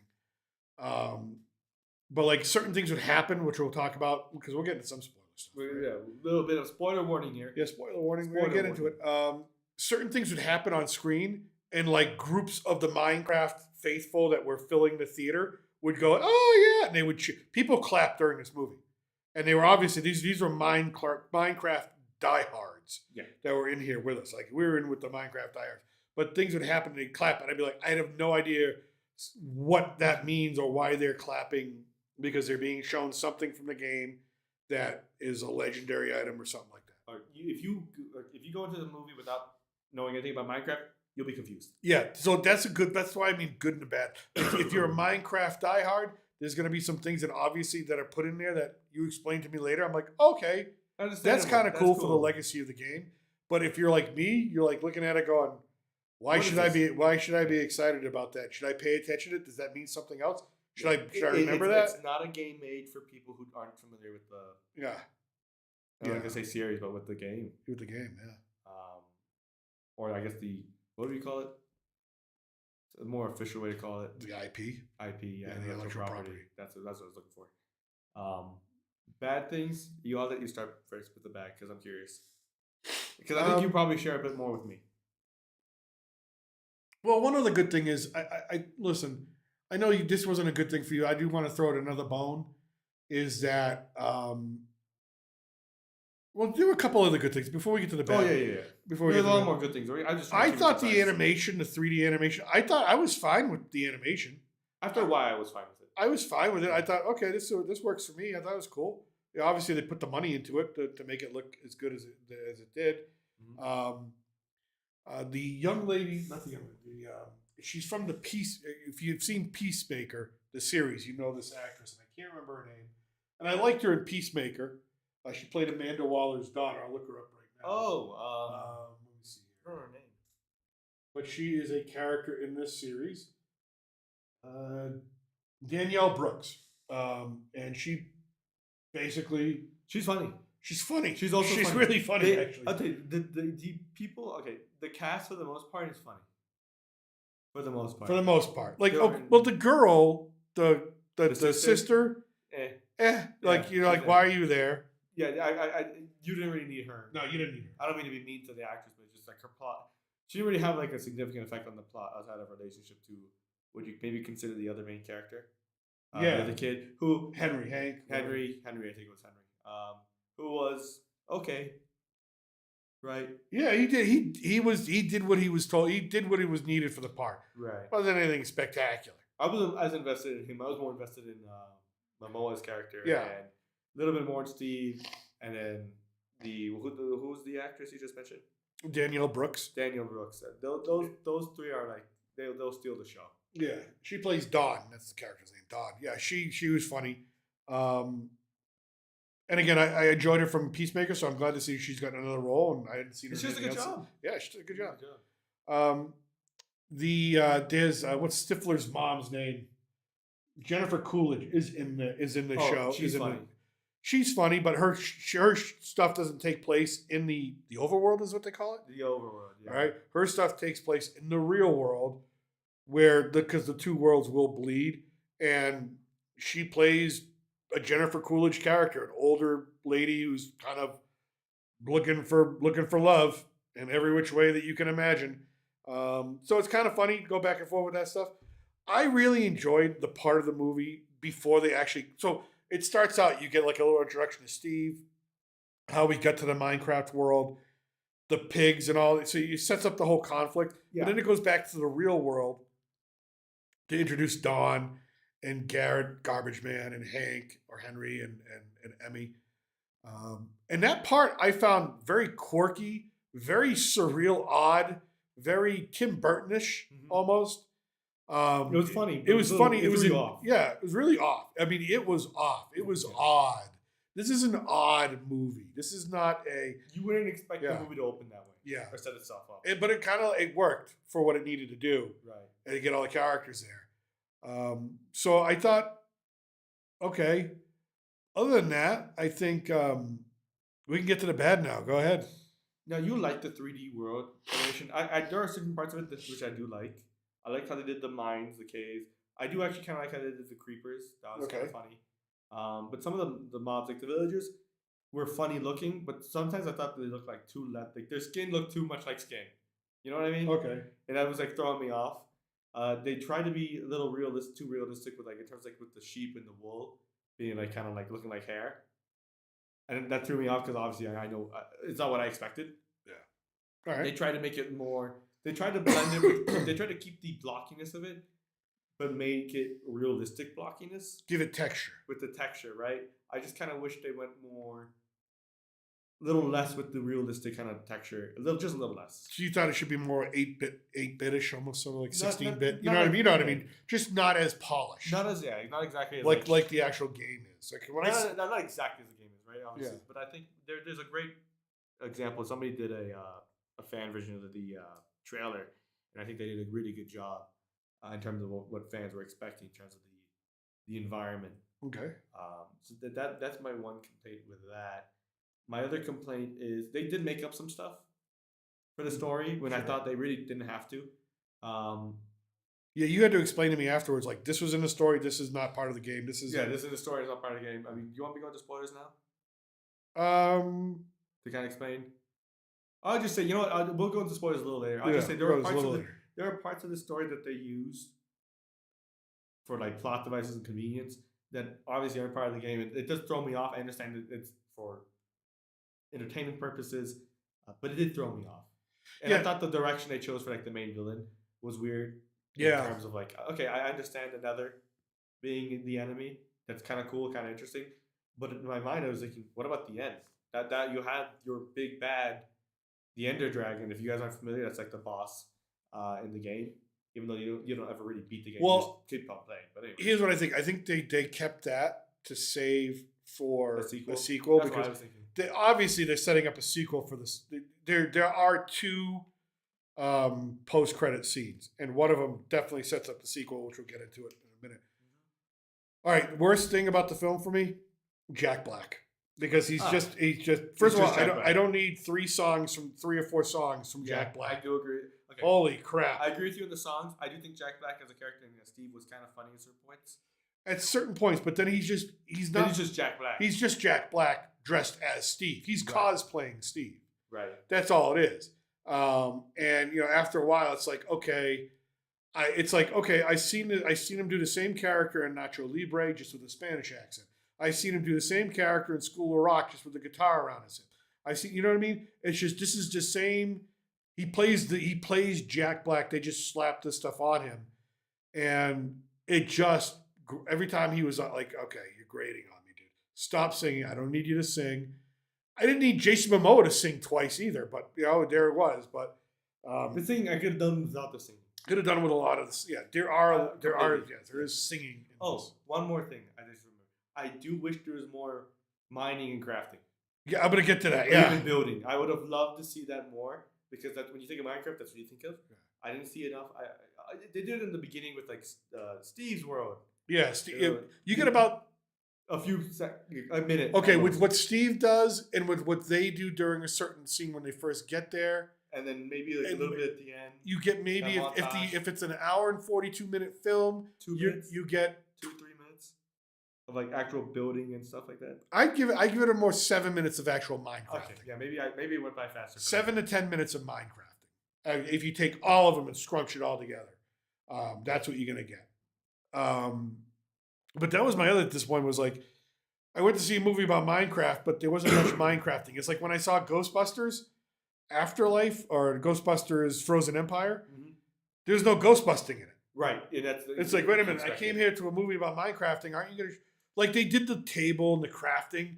Right. And they explained that for a second. And for an idiot like me that's never actually watched or played the game, I kind of get it because I've played video games before. But for people like my wife, she fell asleep multiple times. She's like, "No, I'm out." Yeah. So if you're not if you don't care about, if you have no video game experience, no video game knowledge, not even tacit, this is not. You're going to be lost at a lot of this. It's just like, what is this? But again, it's a kids movie. Yeah, it's very much a kids movie. So you got to cut. It's a lot of slack when it comes to that. There's a lot of stuff that happens because it happens. All right, stuff that's not explained because it's a kids movie. It's not meant to be explained. Yeah, it's not meant to be explained. We'll get into that in some spoilers. But I would have loved to have seen them like build some cool shit. Right. Like I was expecting, all right, let's build some cool shit. And yeah, we got that a little bit in the beginning with Steve's intro. And yeah, we got a little bit of that with like the very first moment when the whole group enters the overworld. The overworld. Yeah, the overworld. But you don't really get much else of that. It's more of you get kind of reference. Oh, they built this like mushroom home. Yeah. Right? And this tree. But you don't see it. But you don't see them build it. You just kind of see them wake up. The transitions were surprising to me. They would do like a weird transition. In my opinion, it was like, okay, it makes sense. The scene ends here, but the way you would transition to the next scene or how the next scene started was like, well, this is a little weird, but a little weird. It catches you off guard. Choppy, a little choppy. The tone of the film, they throw a lot of nostalgia at you. There's a lot of 80s nostalgia thrown at you, late 80s, early 90s nostalgia just absolutely thrown at you. I'm gonna go take a quick restroom break. Yep. Real quickly. You keep on talking about Yeah, it. I'll sure. be back. I'll be following. No problem. So they, especially in the beginning, you get with Jason Momoa's character, 1989, and he owns a shop that's vintage video games and all this stuff, and it's not doing well. It's obviously he's down on his luck, not making any money. He's going to garage sales, storage trailer sales, and things like that, auctionings on things like that. So the music, you get Skid Row thrown in there, so you get a lot of that, like, hey, we're going to give you this nostalgia bait, make you feel good. And it does, like I said, it works to a certain extent because you go into it going, it's a movie about Minecraft. I'm not expecting Oppenheimer. I'm not expecting The Dark Knight. I'm not expecting, some grand narrative to be told here. I'm just expecting to be entertained. And for the most part, like I said, when Momoa is on screen, it's pretty entertaining because he goes all out full tilt with the character. But then it, like I said, the tone switches. It's almost like the film wants to be something in the beginning. It wants to be parody really over the top parody, really kind of like strange and quirky and odd. And really the best phrasing I can give it is Tim Burton like. They're going for that type of quirkiness in the beginning of the film. But then you get into the Minecraft world, and then it goes to almost slapstick and almost sort of like action buddy kind of comedy, road trippy kind of thing. So it really has these tonal. And then at the end, it's the grand final battle, and you kind of don't know. You don't exactly know what you're supposed to feel throughout. Like, okay, what's it going for? But then again, like I said, then you remember it's a kids movie. And it's like, okay, I laughed out loud a few times. I really did. Momoa made me laugh out loud a few times. I was looking around the theater. I saw all these people really. When the film ended, there was applause by the Minecraft faithful, which was, like I said, we were pretty much in an almost full theater. And I think it was you, me, and your mother that looked around going, people are applauding this movie. So obviously, a couple of other people were like a little weirded out, but I think some of them they were more forgiving than I think I was as a Minecraft fan. Okay. Certain things. So, but yeah, so it's just, again, if you're interested in seeing it, let me tell you something, better than Snow White. Oh yeah, way better. I actually felt entertained and be like, oh, I got some positive things to bring back about this movie to talk about. Mm-hmm. Exactly. And this movie also, and again, with the theater selling tickets the way it did, this movie's going to make more money in its weekend debut than I think Snow White's made overall in 2 weeks. And this movie is also going to force it out of theaters. Yeah, it's going to absolutely. If Captain America's still lingering out there, gone. Snow White's going to get cut in theaters if Minecraft starts selling tickets. I don't know what it's going to do for U.S. box office numbers. We'll have that update over the weekend. Yeah, that would do really, really well. So again, I hope it does well. I don't want anything to fail. No. Obviously, I think they had really good intentions behind this movie. Yeah, that's the other thing. I think really good intentions. I can say, you know what, that feels good when you got really good intentions behind it. Are you getting messages? Yeah. Yeah. Did we do something wrong? No, it's just about the blanket I had up here. Okay. Yeah, I was like, that's for comfort reasons, but I'll take it then. So, yeah, I mean, faithful to the game. To me, I never played the game, so I don't know. Faithful to an extent. Faithful to an extent. To a good extent. Again, it got applause at the end, so we'll move on from that. I think, like I said, I think this movie's going to do some money, and I wish, again, anytime I can go to a theater and leave, even though you always ask me to rate movies, and I hate giving numbers, and I know I gave it like a 5 or a 6. I give it like a 6 or a 7. Yeah. But it was at least an entertaining 5 or 6. Yeah, it's very entertaining. If you took out the music and put something, but again, hopefully, see if they do a sequel, you get Minecrafting into it. I don't know, but that's how I felt about that. Now we're gonna get into some spoilers, and sort of like why you gave it, sort of like those numbers. There's some stupid stuff that happens. that kind of annoyed me. There's some annoying stuff in this movie. Like if you're just like a normal non-Minecraft person, some stupid stuff happens in this movie that you're like, okay. So spoiler warning is in effect as of right now. There's a part in the plot. Well, first off, they never, the explanation as to how Steve gets to the overworld is that he's a kid, he grows up, he wants to be a miner, he's always wanted to be a miner. So he runs into a mine with a pickaxe and starts mining in the real world and comes across these magical two MacGuffins. Which do not exist in the game. Do not exist in the game. Completely made up for the storyline purpose. Yep. Puts them together. A magical bullshit portal opens and he goes through it and he's in the Minecraft world or the overworld where he lives and creates his or meets his dog or wolf, Dennis. Yeah. Which is that something that's in a game? Can you actually create? You can tame a wolf, yes. And I will appreciate the whole idea that he was willing to, at first, before the character is introduced to the other group of protagonists, he is let go from, I should say, captivity, and we'll get into that part a little later, or a little actually pretty soon after we talk about this probably. For the sake of possibly being able to bargain for his dog's life, which is not in their control. Dog is in the real world living. Yeah, we'll get to that. Which I think is a little funny reference to the fact that if you ever played Minecraft before, and if you ever played with your friends, someone always has a dog, and that dog always ends up going missing or being killed by somebody, and that ends the server. Everyone knows that. It's a fact. It's a 2-week Minecraft phase. So I do like that idea of that. That's his motivation. I just find that funny as a fan. Cool. Well, so they're living a life in the overworld, building all sorts of stuff and all sorts of crazy junk. And then another portal opens, and it's a portal to the netherworld where the evil pig queen, Malgosha, I think. Let me get the name right here. Malgosha has all the pigs mining for gold, destroying the whole world, destroying the environment. And they capture Steve and Dennis the wolf, and they have the cube, and now they're going to take over the overworld and turn that into shite. But the wolf escapes. They both escape. The wolf is sent by Steve to the real world, to his old home, to hide the magic cube under his old waterbed. That's how it ends up in a storage locker that Jason Momoa's character goes and bids on, because that's all he has in life is to bid on storage lockers and hopefully turn a profit. That's how he comes into possession of the cube. Mm-hmm. All right? So now Steve is still captive. Dennis the wolf is in the real world hanging out. No one notices a square wolf running around. Okay, cool. Right. Yeah. A little bit of you got to forgive it, I guess, for that. Yeah. A little hard to forgive. Yeah. Enter Hank and Emmy, or no, excuse me, Natalie. Natalie. Her real name is Emma. Natalie and Hank. Is it Henry though?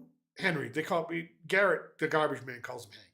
I think it's a joke. Okay. So, anyways, Henry and Natalie enter the picture. Apparently, their mother died, parents died. They've been left property, or they have an opportunity to live in Idaho, and that's where they go and live. And she has a job at a potato factory that makes potato chips. He goes to school, and it's just weird. The whole sequence is weird. He builds a jetpack that kind of works. Well, it does work, but it just doesn't work how he wants it. Yeah, it flies into the potato chip factory that she has her first day on the job at, and destroys half the thing. And now they're the outcasts of the town. Dawn, played by Danielle Brooks, is the real estate agent who gets them the house. She also has a zoo that she takes care of, a mobile zoo, so she's always traveling around with llamas, hanging out her window. This is the movie. I'm not making this shit up. No, it's a really strange opening. Right? And then, Henry ends up walking into Jason Momoa's shop, and they see the cube, and they wonder, hey, let's put these two together. And there's a note there that says, hey, don't do this. Don't do this unless you're a failing businessman that wants riches and treasures and whatnot, written by Steve. Well, the cube takes them to the mine, the same mine that opens a portal that they all follow. All four of them end up there together, and they all get sucked through the portal, and you're in the Minecraft world. Yep, you're in the overworld. All right, you're in the overworld. And that's where you begin your journey with these four people. And it's a Minecraft journey, and I'll let you take over what's over because you can explain the Minecraft stuff more than I can. You know, Yeah. there's zombies and skeletons riding on spiders, and I'm like, The spider jockeys, yeah. So they got a lot of the mobs correct, which I was very happy. They had the spider jockey. They did have. I was a little surprised they had a lot of the skeletons using flame arrows, flame bows, right? Um, but I did appreciate that they at least showed the weapons were enchanted. I did like that. They got the mobs correct for the most part. yeah, I do have one little complaint about one of the creeper scenes later on, but everything else is pretty much spot on. It's the traditional start to your Minecraft journey. You're in the overworld. The first 20 minutes, you're just trying to build something, and then night comes quicker than you expect, and everything goes to shit real quick, right? They start panicking. They start building a tower. They start running. One falls into a hole, starts digging. It's pretty funny, that whole sequence, in the sense of like, oh, this is relatable to how everyone starts their journey. It's then we go admire the scenery, right? The surroundings. Maybe do look at the places, and then it's nighttime and you're panicking and you're just building. Eventually, Steve shows up, right? Steve shows up because he's released by Malgosha to go get the cube because Steve wants the cube because Malgosha is threatening to kill Dennis the wolf, and that's Steve's best friend. Right, And so that's the whole. And I think he's tricked into believing that Dennis or the wolf is like in their possession or Yeah. is known somewhere, Yeah. right? Which is I do like that whole as his motivation is great motivation. Save the wolf, burn the rest of the world with it if you have to. Yeah, so they get separated. You get this group here, Jack Black's character, Aquaman there, and Henry. They go off towards the mines because. Hold on, real quickly, the whole Malgosha character. Not a real kid mob. That's why I was really surprised that they made certain mobs up, or at least even characters, when it came to the Minecraft world. Well, they have so much to choose from, right? I mean, why make something up? Well, there's only two real bosses, right? There's the Wither, which is something that we're not even going to get into, and then there's the Ender Dragon, right? So I was surprised that they would make a Piglin Witch kind of boss, because you could have just done a whole Piglin invasion storyline if you really wanted to do that, and you didn't need the witch. You could just had like a big brute piglin. True. And that would be kind of fine, right? Even though there is no big brute technically, as you understand. But my point that I did have a little bit of problem with that because I thought, okay, that's a weird way to kind of do the story. But then they go to the village. Oh yeah, then they go to the village. They meet all the regular people. Now, one of the regular people in Minecraft, these villagers that talk. They don't speak. They don't speak. They go. He accidentally makes his way out into the real world where he's hit by a car, a Jeep, Grand Cherokee Jeep. Oh yeah. By the way, thank you. Nice product placement and advertisement there. When Jennifer Coolidge's character gets out, because she goes, every time I hit somebody with my Jeep Grand Cherokee, they always want to sue me. Like she literally says it just like that, like she's actually doing a commercial. So obviously, Minecraft.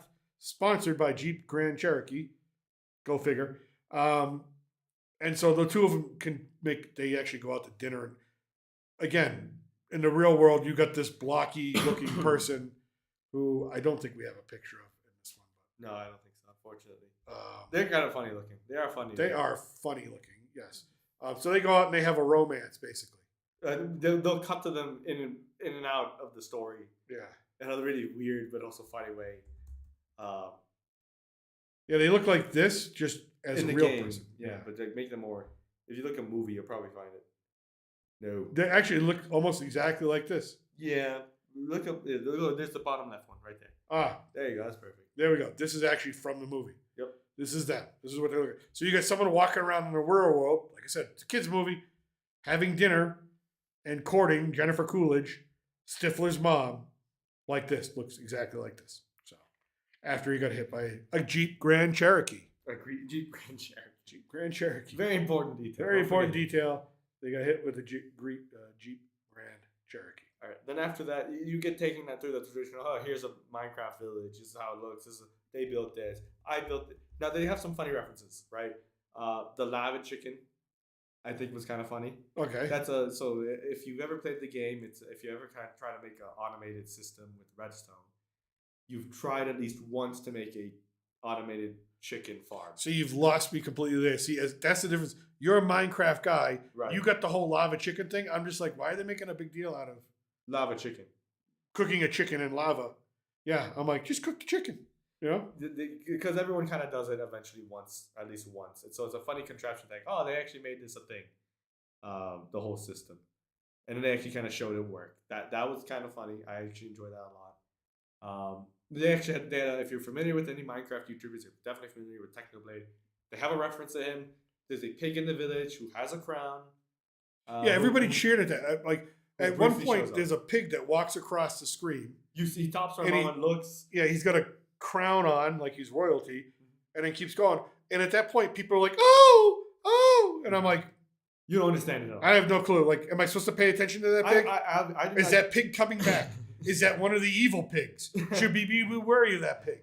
Is that pig a main character? If you're in a PvP match on a Minecraft server and you see the pig, you should be afraid.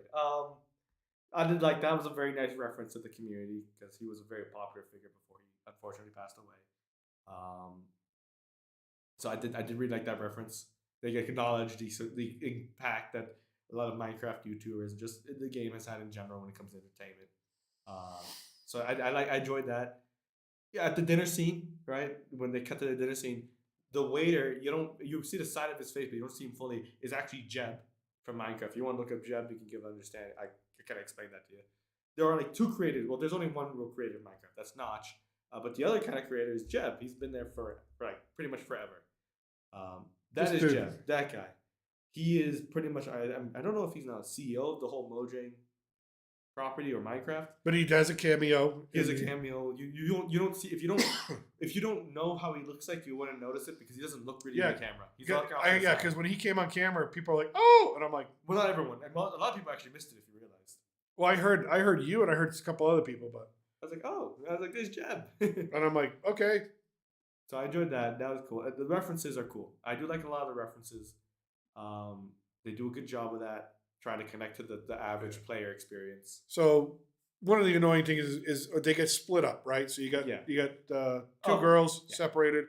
You get 3 guys, and Momoa's character wants to keep the cube until he can be brought to the diamond mines because he's poor and he wants to live a rich life.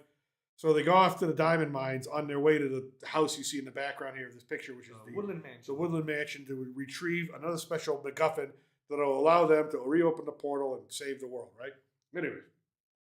So they have to fly off a cliff. So they have automatic, everything's like, okay, here's a jetpack. Here's a pair of wings that I'm going to slap on your back. It's going to allow you to fly. All right? I know how it works. Makes sense how it works. And if you're a Minecrafter, you know how this works. Well, there's only 2 pairs of wings, so Jack Black ends up riding Momoa for a long time, pulling up on his hair, talking about making his hips move. And then at one point, they got to thread the needle through a hole. So they go, as Momoa says it, full man sandwich. So basically faces and crotches. It just, I get it was funny for a second. It's like, that's kind of funny. I get it. But they just dragged that theme of a joke on so long. I'm like, okay, I get it. Okay, I get it. I get the gay humor. I get it. I get the gay humor. I get it. Enough with the gay humor. Thank you. And they go through and they make it to the mines and all that stuff. They had the piglins. The whole idea that obviously for plot purposes, they have the piglins going to the overworld to go after Jack Black because they think they betrayed him. Well, yeah, again, you get the magical bullshit. Again, it's a kid's movie. The pigs, if they go into the real world, or the pigs, if they go from the netherworld, the evil world, to the overworld, the nice Minecraft they'll zombify in sunlight. Except that they drink this little elixir. Which isn't real. Which isn't part of the game, but they made it up for the game. You can have netherworld, I think, as use it in a potion, but you don't. This doesn't have an actual effect like that. From my understanding, at least, of the game. I haven't played it a little bit. Either way, that long. Either way, the pigs can now be in sunlight and they fly after and they're going after. They're chasing after. Well, they could always be in sunlight. It's just they can't be in the overworld. Okay, that's the problem. Well, they're in the overworld this time. Oh, and then they're using gas as like kind of transportation. That's not part of the game. That will be part of the game in a future update. Oh, okay. That I think they got inspired by the trailer and they thought, this is actually kind of fun to make into a actual part. So that's kind of cool. I think. Well, they go through the mines. They find the diamonds. They go through the mines. The redstone. All that crap, right? The creepers, the suicide bombers that they have. Literally, like I guess. Okay, my problem with that, I had a problem with that scene.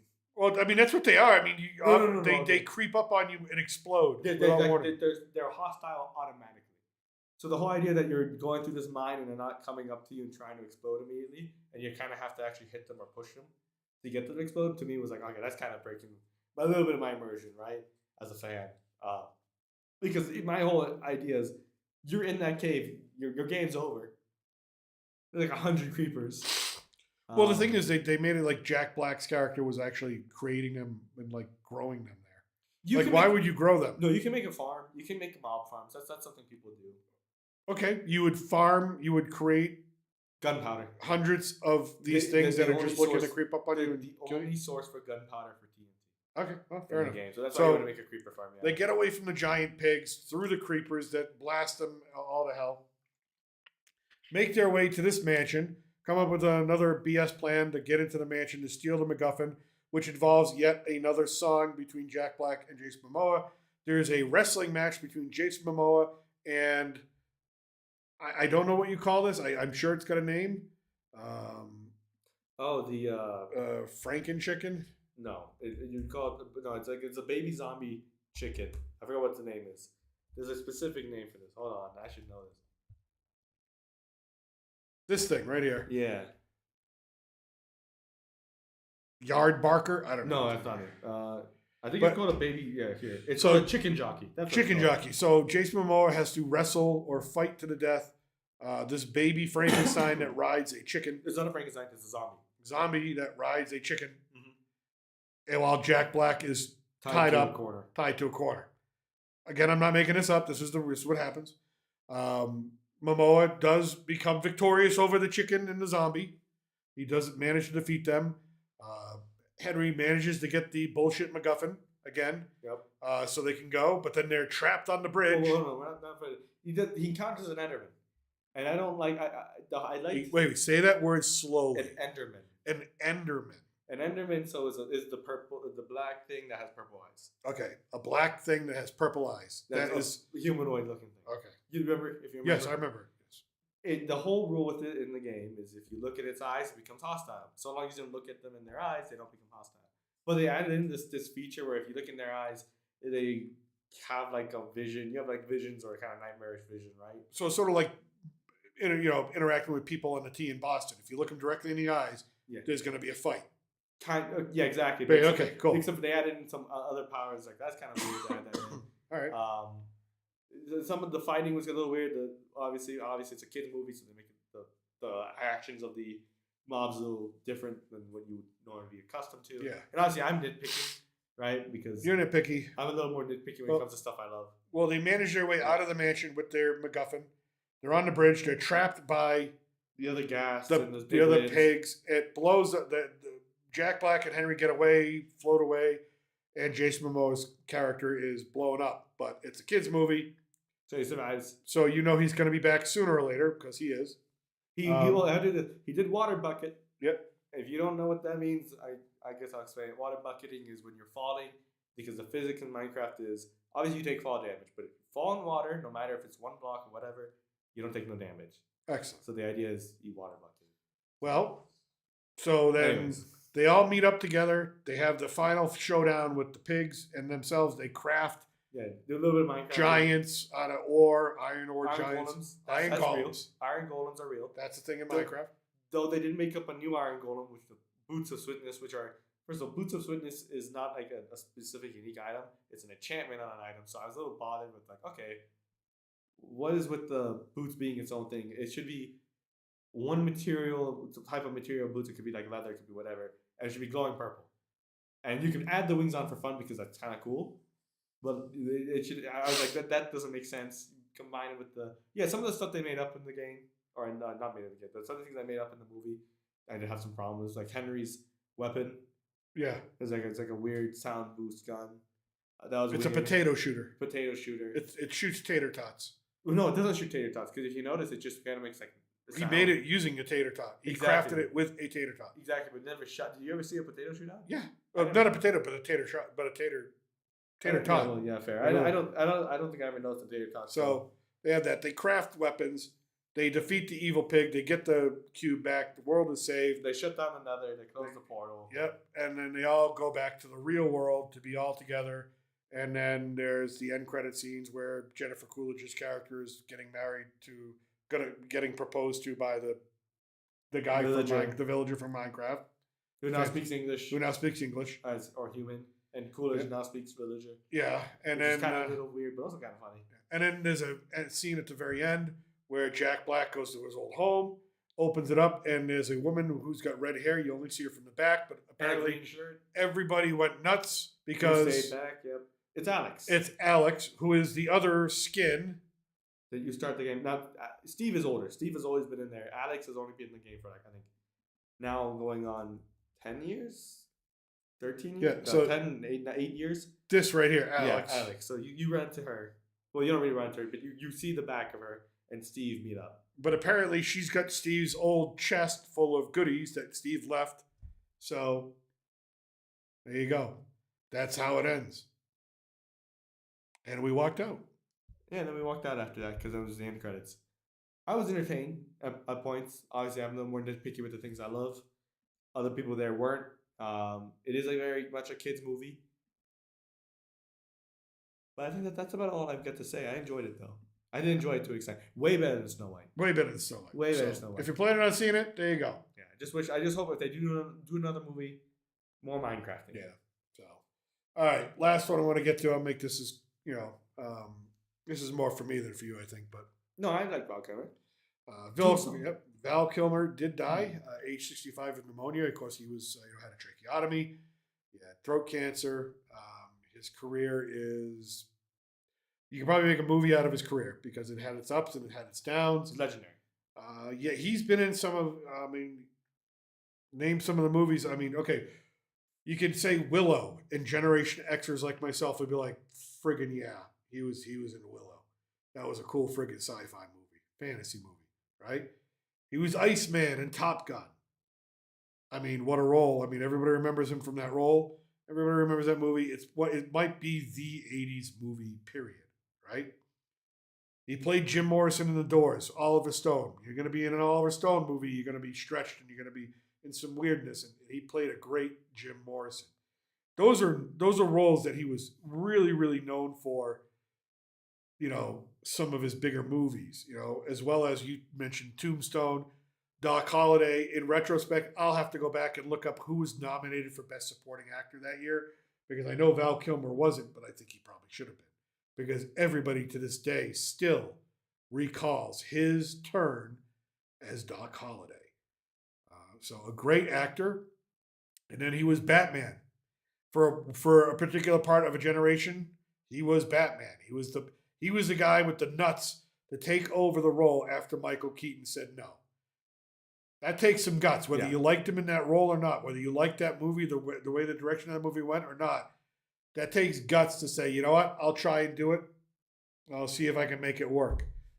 You got to love him for that. Now, there are roles that he's done in movies that aren't as well known that I'll tell you are some of my favorite movies of all time.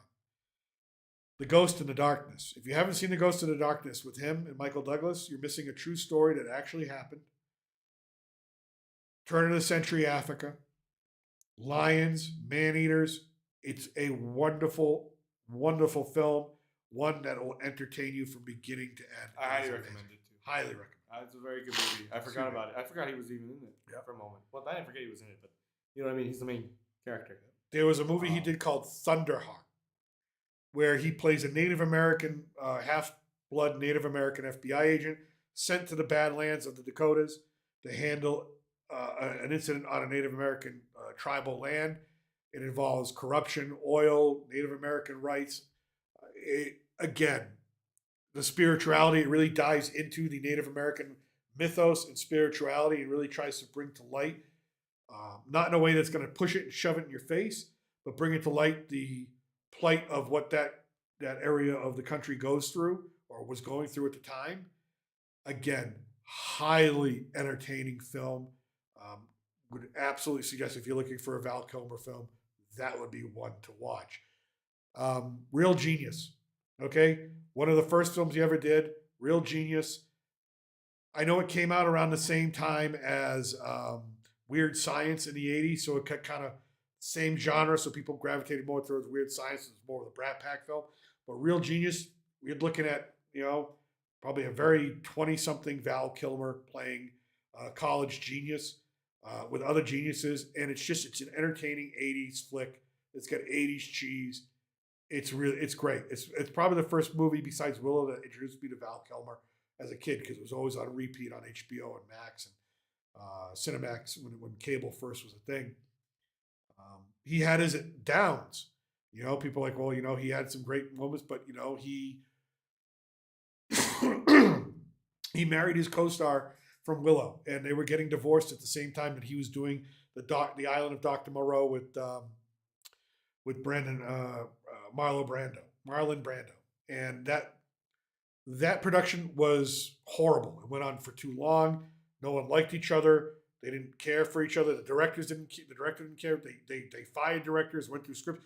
It was in the worst conditions. The production of the film is more entertaining than the film itself.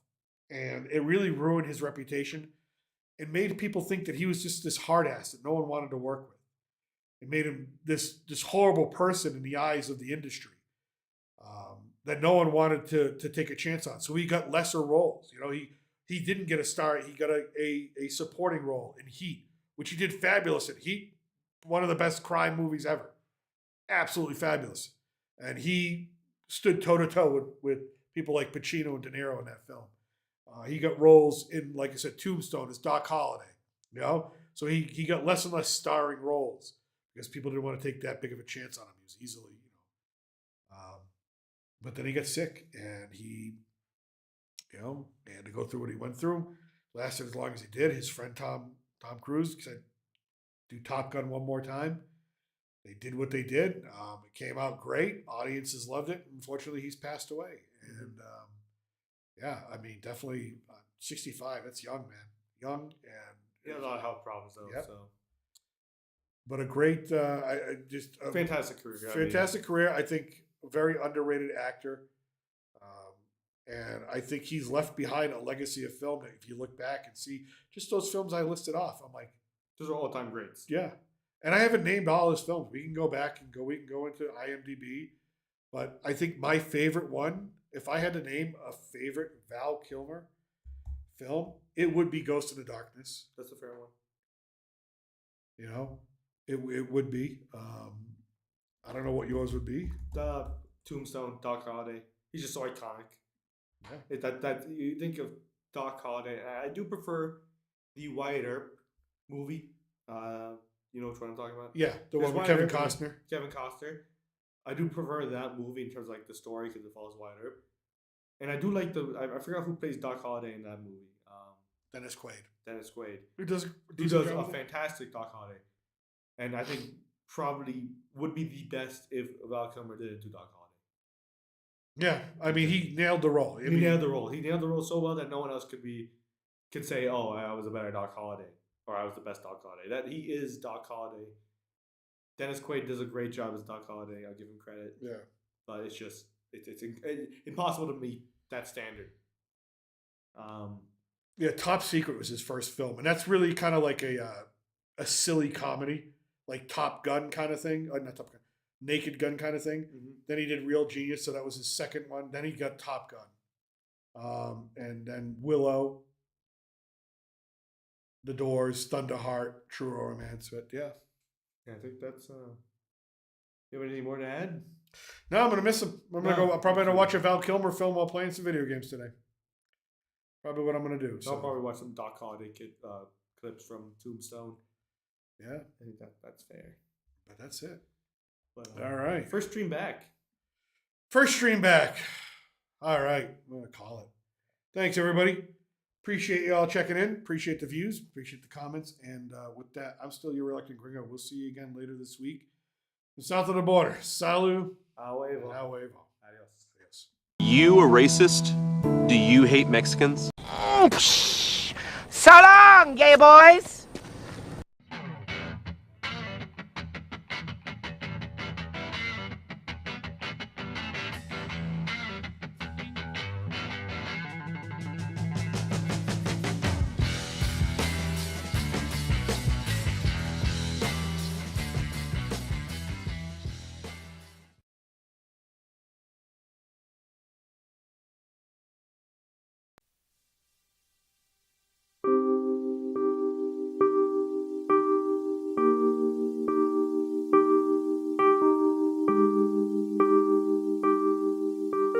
Bye.